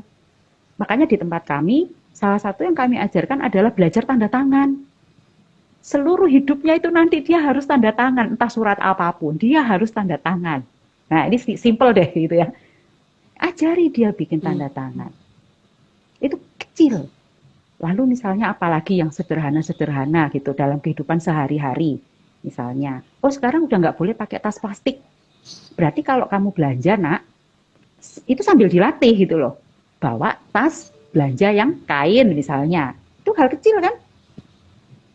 Pakai masker. Kalau kita ajarin anak kita pakai masker, kitanya harus pakai masker. Iya. Ya dong. Ini kembali lagi, mau mengajarkan sesuatu kepada seorang anak atau kepada teman-teman kita, siapapun itu, jangan minta dia tiba-tiba tahu secara ajaib ya, muncul kesadaran di pikirannya, oh cara pakai, kalau keluar harus pakai masker. Semua harus diajarkan, semua harus dibimbing dulu gitu loh di awal.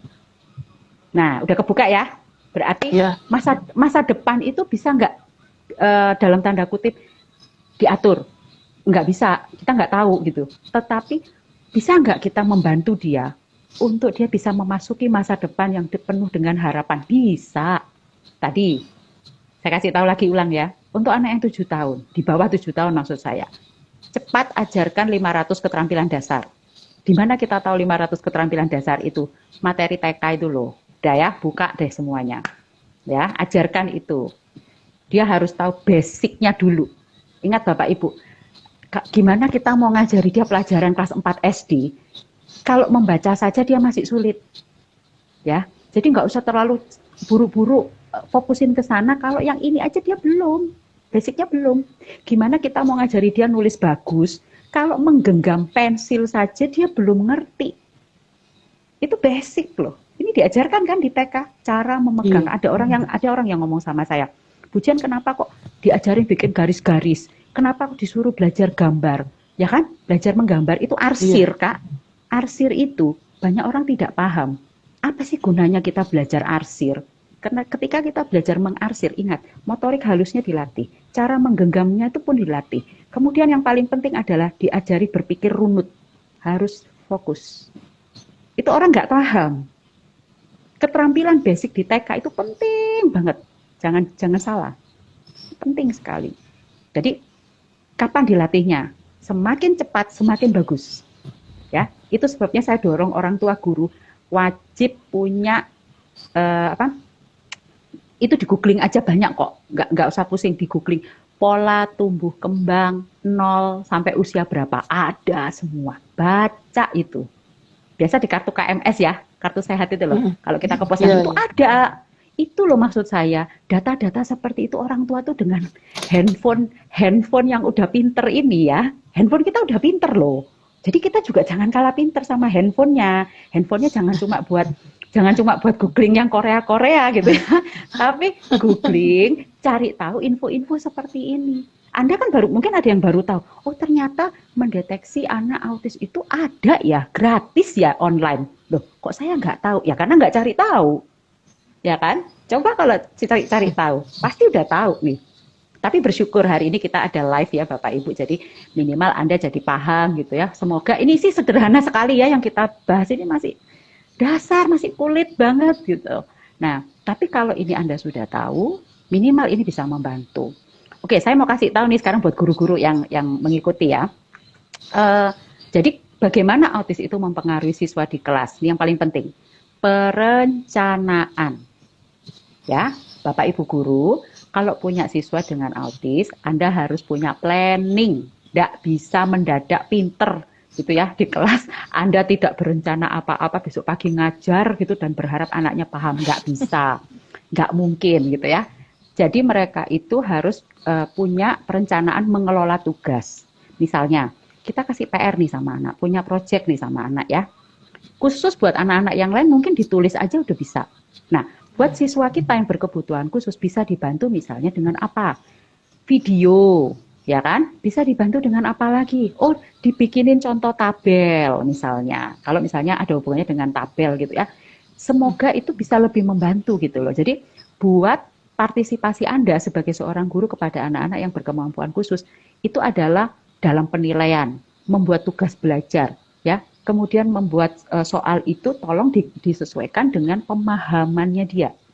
Kalau dia masih ngertinya centang atau silang, ya, soalnya dibuatkan yang seperti itu gitu loh maksud saya. Jangan dipaksain esai kalau memang belum bisa. Kan sama aja penilaiannya. Loh sekarang kan kita di konsep Merdeka Belajar loh Bapak Ibu. Jadi nggak ada alasan ya tugasnya harus sama ya. Saya senang sekarang dengan adanya konsep Merdeka Belajar. Jadi Bapak Ibu itu punya kebebasan sebetulnya membuatkan project, tes, apalagi sekarang semua project ya. Basisnya project. Ya kan, proyek. Wah, itu saya semakin senang karena itu udah biasa kita lakukan di dunia kebutuhan khusus. Nah, strateginya sekarang hindari kelebihan sensorik ya. Ini contoh nih Bapak Ibu. Sensori itu panca indera ya. Ingat bahwa anak-anak kita itu banyak yang punya masalah di panca indera. Jadi misalnya nih, kita belajar di kelas, ada anak nih gelisah. Coba dicek misalnya, apakah lampunya terlalu terang buat dia? Ada anak yang sensitif Kak sama cahaya, itu mengganggu dia belajar. Atau lampunya justru kurang terang. Terus kemudian misalnya cahaya, terus bau itu pengaruh Kak. Ada anak-anak tertentu, saya nggak bilang bau kentut ya, atau bau busuk. Kadang ada bau-bau tertentu yang bikin mereka tuh nggak nyaman gitu loh. Jadi itu juga perlu ditanya, apa yang membuat dia tidak nyaman. Kemudian misalnya suara, ini ada contoh, sekolah saya dulu itu cukup dekat dengan musola. Jadi di jam-jam tertentu kan terdengar ya suara azan. Dia langsung tutup telinga, Kak. Ya, yang terjadi begini, itu nggak cuma suara azan, suara apapun yang terlalu keras, dia langsung tutup kuping. Nah, berarti ada sensitivitas di auditori, di pendengaran untuk suara yang keras. Apa yang saya lakukan? Oh, saya sudah hafal nih, di jam-jam itu ada suara keras. Nah, kalau pas di suara-suara keras itu, Kak, di jam-jam itu yang saya lakukan, biasanya saya setel musik, ya, setel musik untuk mengalihkan fokusnya dia dari suara keras ke suara musik tadi. Itu contoh yang bisa kita bantu ya ke anak-anak. Terus kemudian gunakan bahasa, ingat ya, penggunaan instruksi. Penggunaan instruksinya harus konkret. Konkret itu maksudnya gini, langsung pada sasaran. Contoh nih Kak, nih ya. Kita mau anaknya duduk, ya. Kalau kita mau anaknya duduk langsung bilang aja. Misalnya namanya siapa? Isyana misalnya. Kita panggil aja, Isyana duduk. Udah cukup Kak. Nggak usah panjang-panjang. Isyana jangan lari-lari ke sana ke sini nanti kamu jatuh. Wah, panjang ya. Anaknya nggak ngerti. Jadi langsung to the point. Duduk ya duduk. Kemudian bagaimana yang bisa kita akan ini Kak. Mereka itu biasanya kan agak susah di emosi ya. Kita agak sulit untuk memprediksi tentang emosinya. Jadi buat daftar gitu ya. Kalau saya biasanya di kelas saya tuh saya pakai kayak papan emosi. Jadi kalau hari itu kita udah tanya kan, oh pagi hari dia oke, siang kok kayak udah mulai bermasalah nih, ada apa nih? Nah kemudian hal-hal yang tertentu yang bisa kita lakukan lainnya adalah mengajarkan keterampilan sosial. Tadi kan saya sebut ada 3 hal ya yang kita fokuskan, kita bantu. Nah, aku sih ada tabel, coba ya saya mau buka, sebentar Kak. Semoga ini bisa membantu. Oke. Jadi begini, boleh aku balik ya, ini supaya mana nih? Oke, ini ya. Semoga terbaca. Kasih tahu Kak. Oke. Bentar. Nah, ini dia. Belum. Ini saya dapat dari teman saya di India ya. Jadi dia tunggu ya. Oke, kelihatan Kak?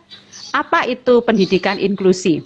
Ya, pendidikan inklusi itu artinya siswa belajar di kelas yang sama dengan usia yang sama, gitu ya, di dalam satu kelas yang itu benar-benar sudah ditentukan gitu loh, sesuai dengan kemampuan mereka. Siswa dengan disabilitas itu bisa memberikan pendapatnya gitu ya, dengan yang sama gitu dengan teman-teman mereka yang tidak punya disabilitas. Mereka diberikan support atau dukungan yang minimal gitu ya, yang minimal justru intervensi dan asistensi ya atau pendampingannya itu disesuaikan dengan kurikulumnya. Jadi kalau ada yang bilang berarti harus dibantu full, berarti harus shadow full, enggak. Shadow, ingat ini saya mau kasih tahu orang tua.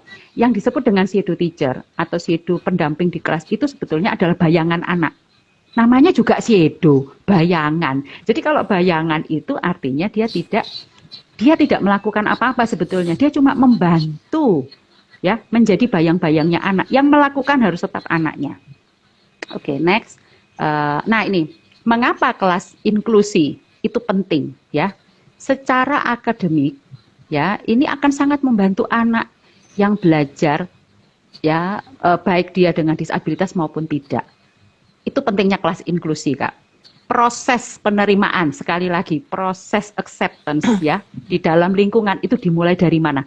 Dari kelas inklusi, dari kelas Anda yang menerima menggabungkan anak disabilitas dan non disabilitas. Nah, kekuatannya apa? Ini loh kelebihannya kelas inklusi itu, penerimaan ya, memahami perbedaan dan kesatuan.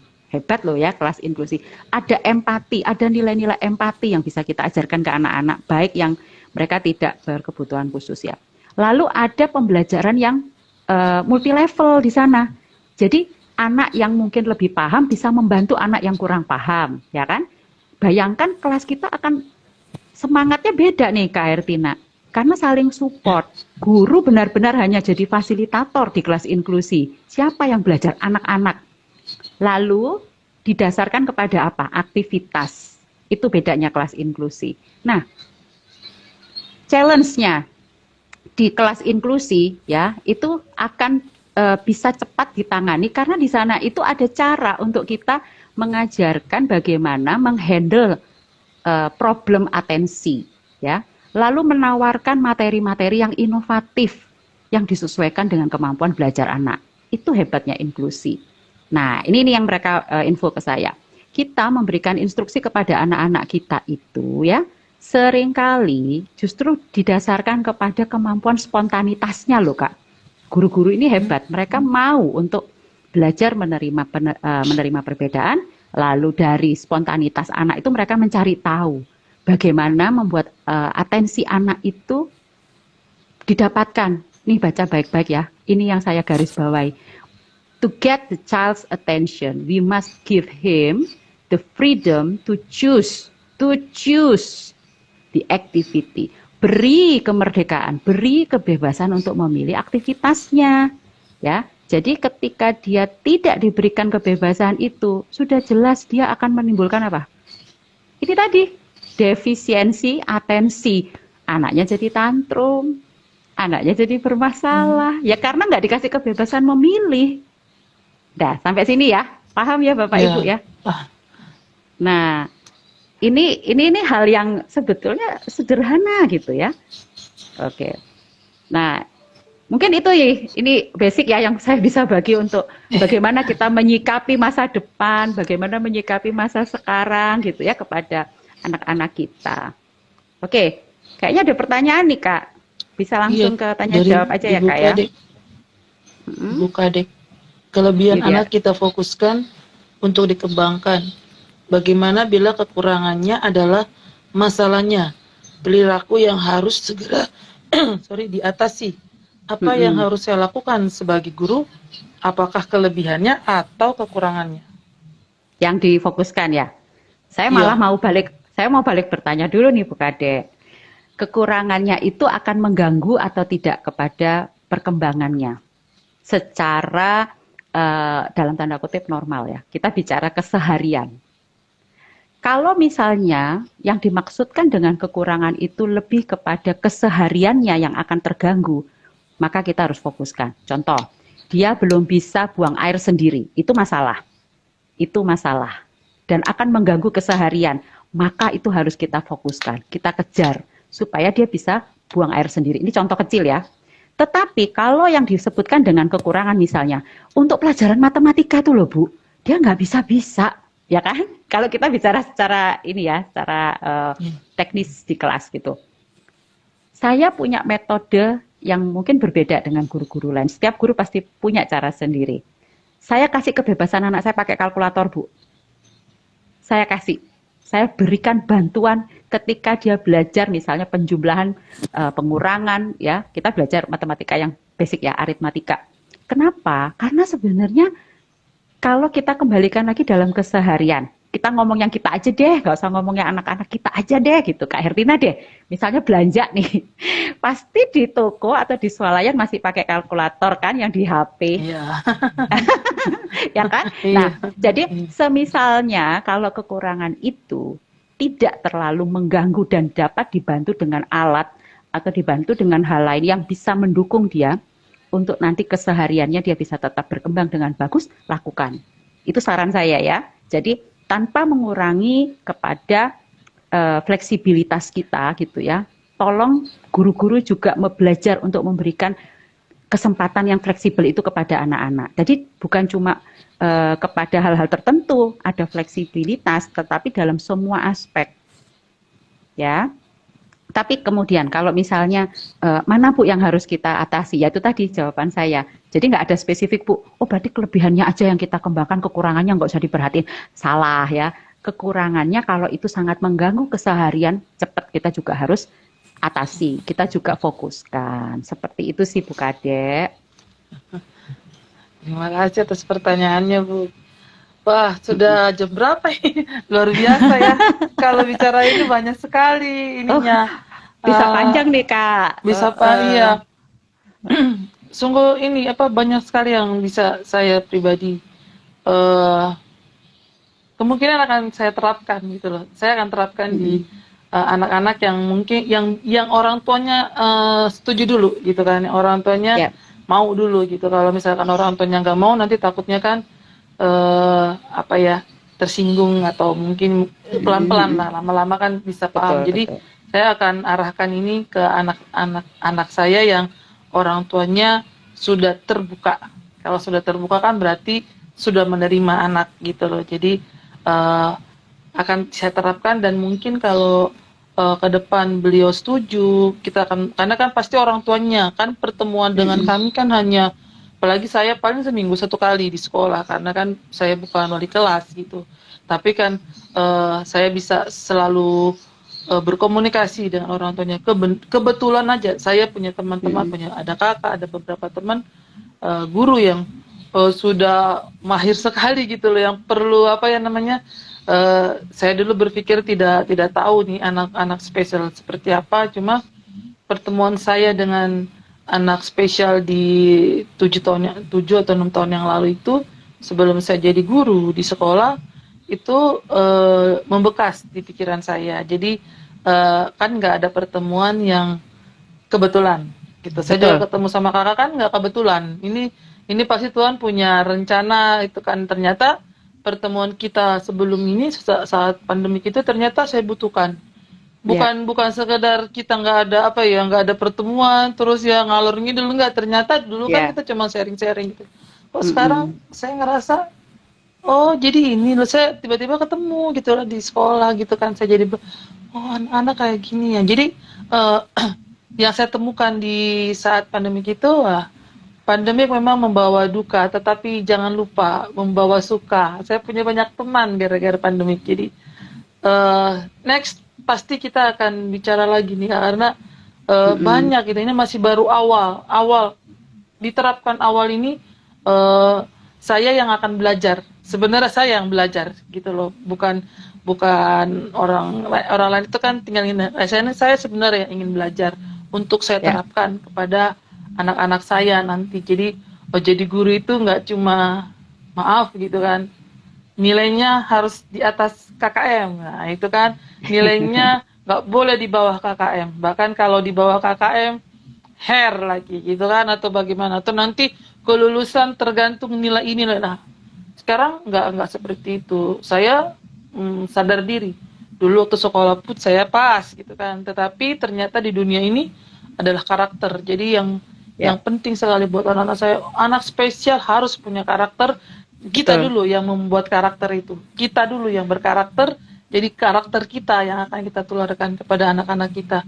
Karena mereka itu anak yang, wah, bagaimana sih tantangan. Kalau anak biasa kan udah biasa ya, setiap Ya. hari kita ketemu beberapa orang. Tapi kalau mereka itu gimana, sampai saya ngajar, ini ngajarnya apa ya, menggunting kah atau apakah gitu, dia nggak ngerti, orang kita Ya. ngomong nggak ngerti. Bahkan teman-temannya bilang, Miss ini nggak nyatet. Gimana dia mau nyatet, orang kita kan bicaranya dengan apa ya, kayak saya gitu kan, apalagi waktu saya di kelas hanya beberapa waktu sebentar saja gitu kan. Ya. Ya. Kasihan yang lainnya gitu kalau saya hanya fokus satu ini. Jadi eh, yang fokus satu ini saya bilang, ya nak, nanti Miss kasih tugas aja deh sama ini si Ya. Delima lah contoh namanya. Nanti kalian ikutin ya gitu, yang nanti di rumah gitu loh. Ketika saya datang ke rumahnya, karena dia Ya. juga ada pelajaran tambahan di rumah, di situ bahkan anak langsung, Miss tadi aku nggak sempat nulis. Ya udah, nanti kita tulis ya. Nah itu yang, karena nggak bisa, waktunya benar-benar sempit gitu ya Benar. di Benar. kelas Benar. gitu loh. Jadi saya sangat terbantu sekali nih Kak, jujur aja. Jadi sih ada beberapa di pikiran saya yang udah pertanyaan saya terjawab gitu loh. Berarti anak ini nggak semuanya kita langsung judge, oh dia anak autis atau dia enggak. Ya. Kita harus perlu tes, kita perlu kertas dan tanda tangan orang-orang profesional membuktikan bahwa dia adalah anak kita yang berkemampuan khusus gitu loh. Nah kalau ada yang punya kemampuan khusus dengan bakat yang Tuhan kasih sama kita gitu sebagai guru, berarti kita bisa arahkan schedule. Nih, sedikit demi sedikit kita ajarin dia untuk mentaati aturan itu gitu loh. Jadi berulang-ulang dikasih tahu ya, jadi supaya dia tuh nempel gitu lah. Tadi saya satu kata, jangankan mereka, saya aja yang tidak berkebutuhan khusus perlu diajarkan berulang-ulang. Apalagi anak betul. kita ini, gitu loh. Iya, Jadi betul. jangan pernah bullying atau jangan pernah merasa mereka itu Iya, kita lebih baik dari mereka. Jangan salah gitu kan. Saya tadi dengerin kakak bicara tuh, iya ya. Saya anakku mm, berulang-ulang bangun pagi berulang-ulang terus sampai hari ini. Padahal dia tidak berkemampuan khusus itu loh, dia iya, sama perlu dia lakukan iya, berulang-ulang. Nah, itu saya tangkap sekali gitu, dan keterampilan gitu loh. Mereka harus siap. harus Mm-mm, dengan schedule bisa, mungkin kita bisa ketemu apa sih mm-mm, gitu loh potensinya yap, dia, apa sih kemampuannya dia. betul, Jadi betul. eh kalau saya pribadi ya Kak, dengerin tadi Kakak Mm-mm, bicara, mereka nggak ada yang apa ya, nggak perlu kita bedakan gitu, orang sama gitu kan ya. Kalau dari tadi Kakak betul, bicara sama, hanya mungkin berbedanya ya mereka lebih lebih lambat sedikit aja daripada kita. Toh kalau dibilang mereka nggak paham, oh anak saya punya kayak nggak paham kok, nggak berkebutuhan khusus gitu kan? Enggak paham, nggak paham. One tambah one plus one apa? Bisa ditanya lagi good morning apa misal? Itu kan mereka nggak ada ya, ya, jadi nggak ada alasan untuk membedakan mereka. Hanya betul mungkin sekali. kita harus bijak karena seperti tadi kajian bilang ada terganggu. Yang kita perlu Mm-mm, perhatikan adalah ketergangguan itu, bukan penyakit, terganggu yes, saja di dalam otaknya. Jadi bukan berarti mereka sakit terus harus kita tangisi atau kita ratapi gitu kan, enggak, ternyata ya mm-mm, mereka mm-mm. sama kok seperti anak-anak kita yang lain. Jadi itu amazing banget nih Kak. Aduh, saya dapat banyak ini hari ini gitu ya, baru hari ini loh, baru sebentar. Sekarang saya mau close statement dari Kakak untuk apa yang kita Oke. bicarakan hari ini. Mungkin sebagai penutup, singkat saja ya, saya ingin membacakan tujuan dari SDGs yang diterapkan, yang sudah ditentukan oleh PBB kepada kita. Ini di poin yang keempat. Yang dibutuhkan oleh para penyandang autisme itu adalah untuk diikutsertakan dalam kegiatan sosial. Ya, dengan melakukan ini, orang dengan autisme itu akan belajar bahwa mereka sama seperti orang lain dan mereka ingin memiliki persahabatan. Jadi kuncinya adalah penerimaan, memberikan kesempatan, memberikan dukungan, dan yang paling utama sebetulnya yang diperlukan adalah yang garis bawah ya, mendasar, ajarkan kepada mereka cara mereka untuk bertahan hidup, terutama di masa seperti ini. Keterampilan hidup itu yang penting, keterampilan sosial, karakter saya setuju, dan juga kemampuan untuk bisa bersosialisasi. Itu aja, cukup. Nggak usah yang muluk-muluk. Keren. Berpikirnya sekarang itu adalah sesuatu yang realistis ya Bapak Ibu ya. Ya, Nggak usah terlalu, ini saya juga mau ngomong terakhir nih Kak Herlina buat orang tua yang tadi Kak Herlina sebutkan bagaimana masa depan, bagaimana kehidupan mendatang. Bapak Ibu, saya ingin menguatkan Bapak Ibu ya. Saya juga single parent, suami saya meninggal, sudah masuk tahun ke-7 ya. Saya dulu juga berpikir, bagaimana saya bisa membesarkan anak saya, bagaimana nanti masa depan, dan sebagainya gitu ya. Sampai ada satu keputusan yang saya buat, umur, kemudian bagaimana kita hidup, bagaimana masa depan yang mengatur itu Tuhan, bukan kita. Jadi jangan pernah khawatir tentang anak kita.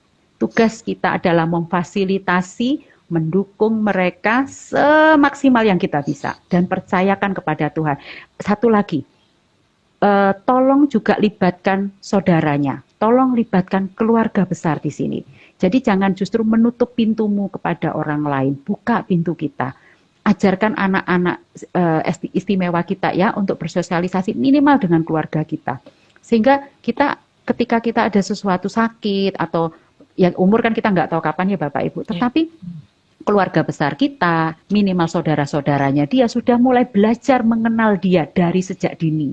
Nah, itu mungkin bisa membuat Bapak Ibu jadi lebih tenang, gitu ya. Oh, akan ada kok saudaranya yang akan membantu dia. Ajarkan kepada, itu sebabnya sekarang memang ini salah satunya Kak Hertina yang dilakukan oleh banyak komunitas adalah melibatkan sibling, melibatkan saudaranya dalam semua aktivitas di komunitas. Salah satunya yang kami lakukan di Forum Keluarga Spesial Indonesia, itu ada acara-acara yang dibuat bersama dengan saudaranya. Nah, ini bagus banget. Bisa ditiru di rumah. Jadi misalnya belajar terapi, jangan cuma papa mamanya yang belajar, kakaknya, adiknya, maaf ya, semua orang, nenek, kakek, semua diajarin caranya menghadapi dia. Nah, kalau semua lingkungannya itu bersatu padu, punya visi yang sama, misi yang sama, kebayangkan nggak ada kita pun anak akan tenang kok, aman kok. Siapa yang jagain? Tuhan, ya, serahin. Amin. Yang terakhir, serahin sama Iya, Tuhan. Apapun iya, kepercayaan Bapak Ibu. Selamat iya betul. bersemangat, selamat berusaha, berupaya cari tahu sebanyak-banyaknya. Dan ke depan sih saya dan Kak Hertina dan juga mungkin yang mau berdiskusi seperti ini, silakan kita bisa buat jadwal, kita bisa berdiskusi lagi dengan topik-topik yang berbeda. Seperti itu, terima kasih Kak Hertina Oke, juga buat sama-sama sekolahnya. makasih. Iya, terima Salam kasih. Ya, Bu bari-bari. Kadek, terima kasih. Oke, bye-bye Kak. God bless. Oke, God bless you semuanya. Selamat Paskah. Selamat.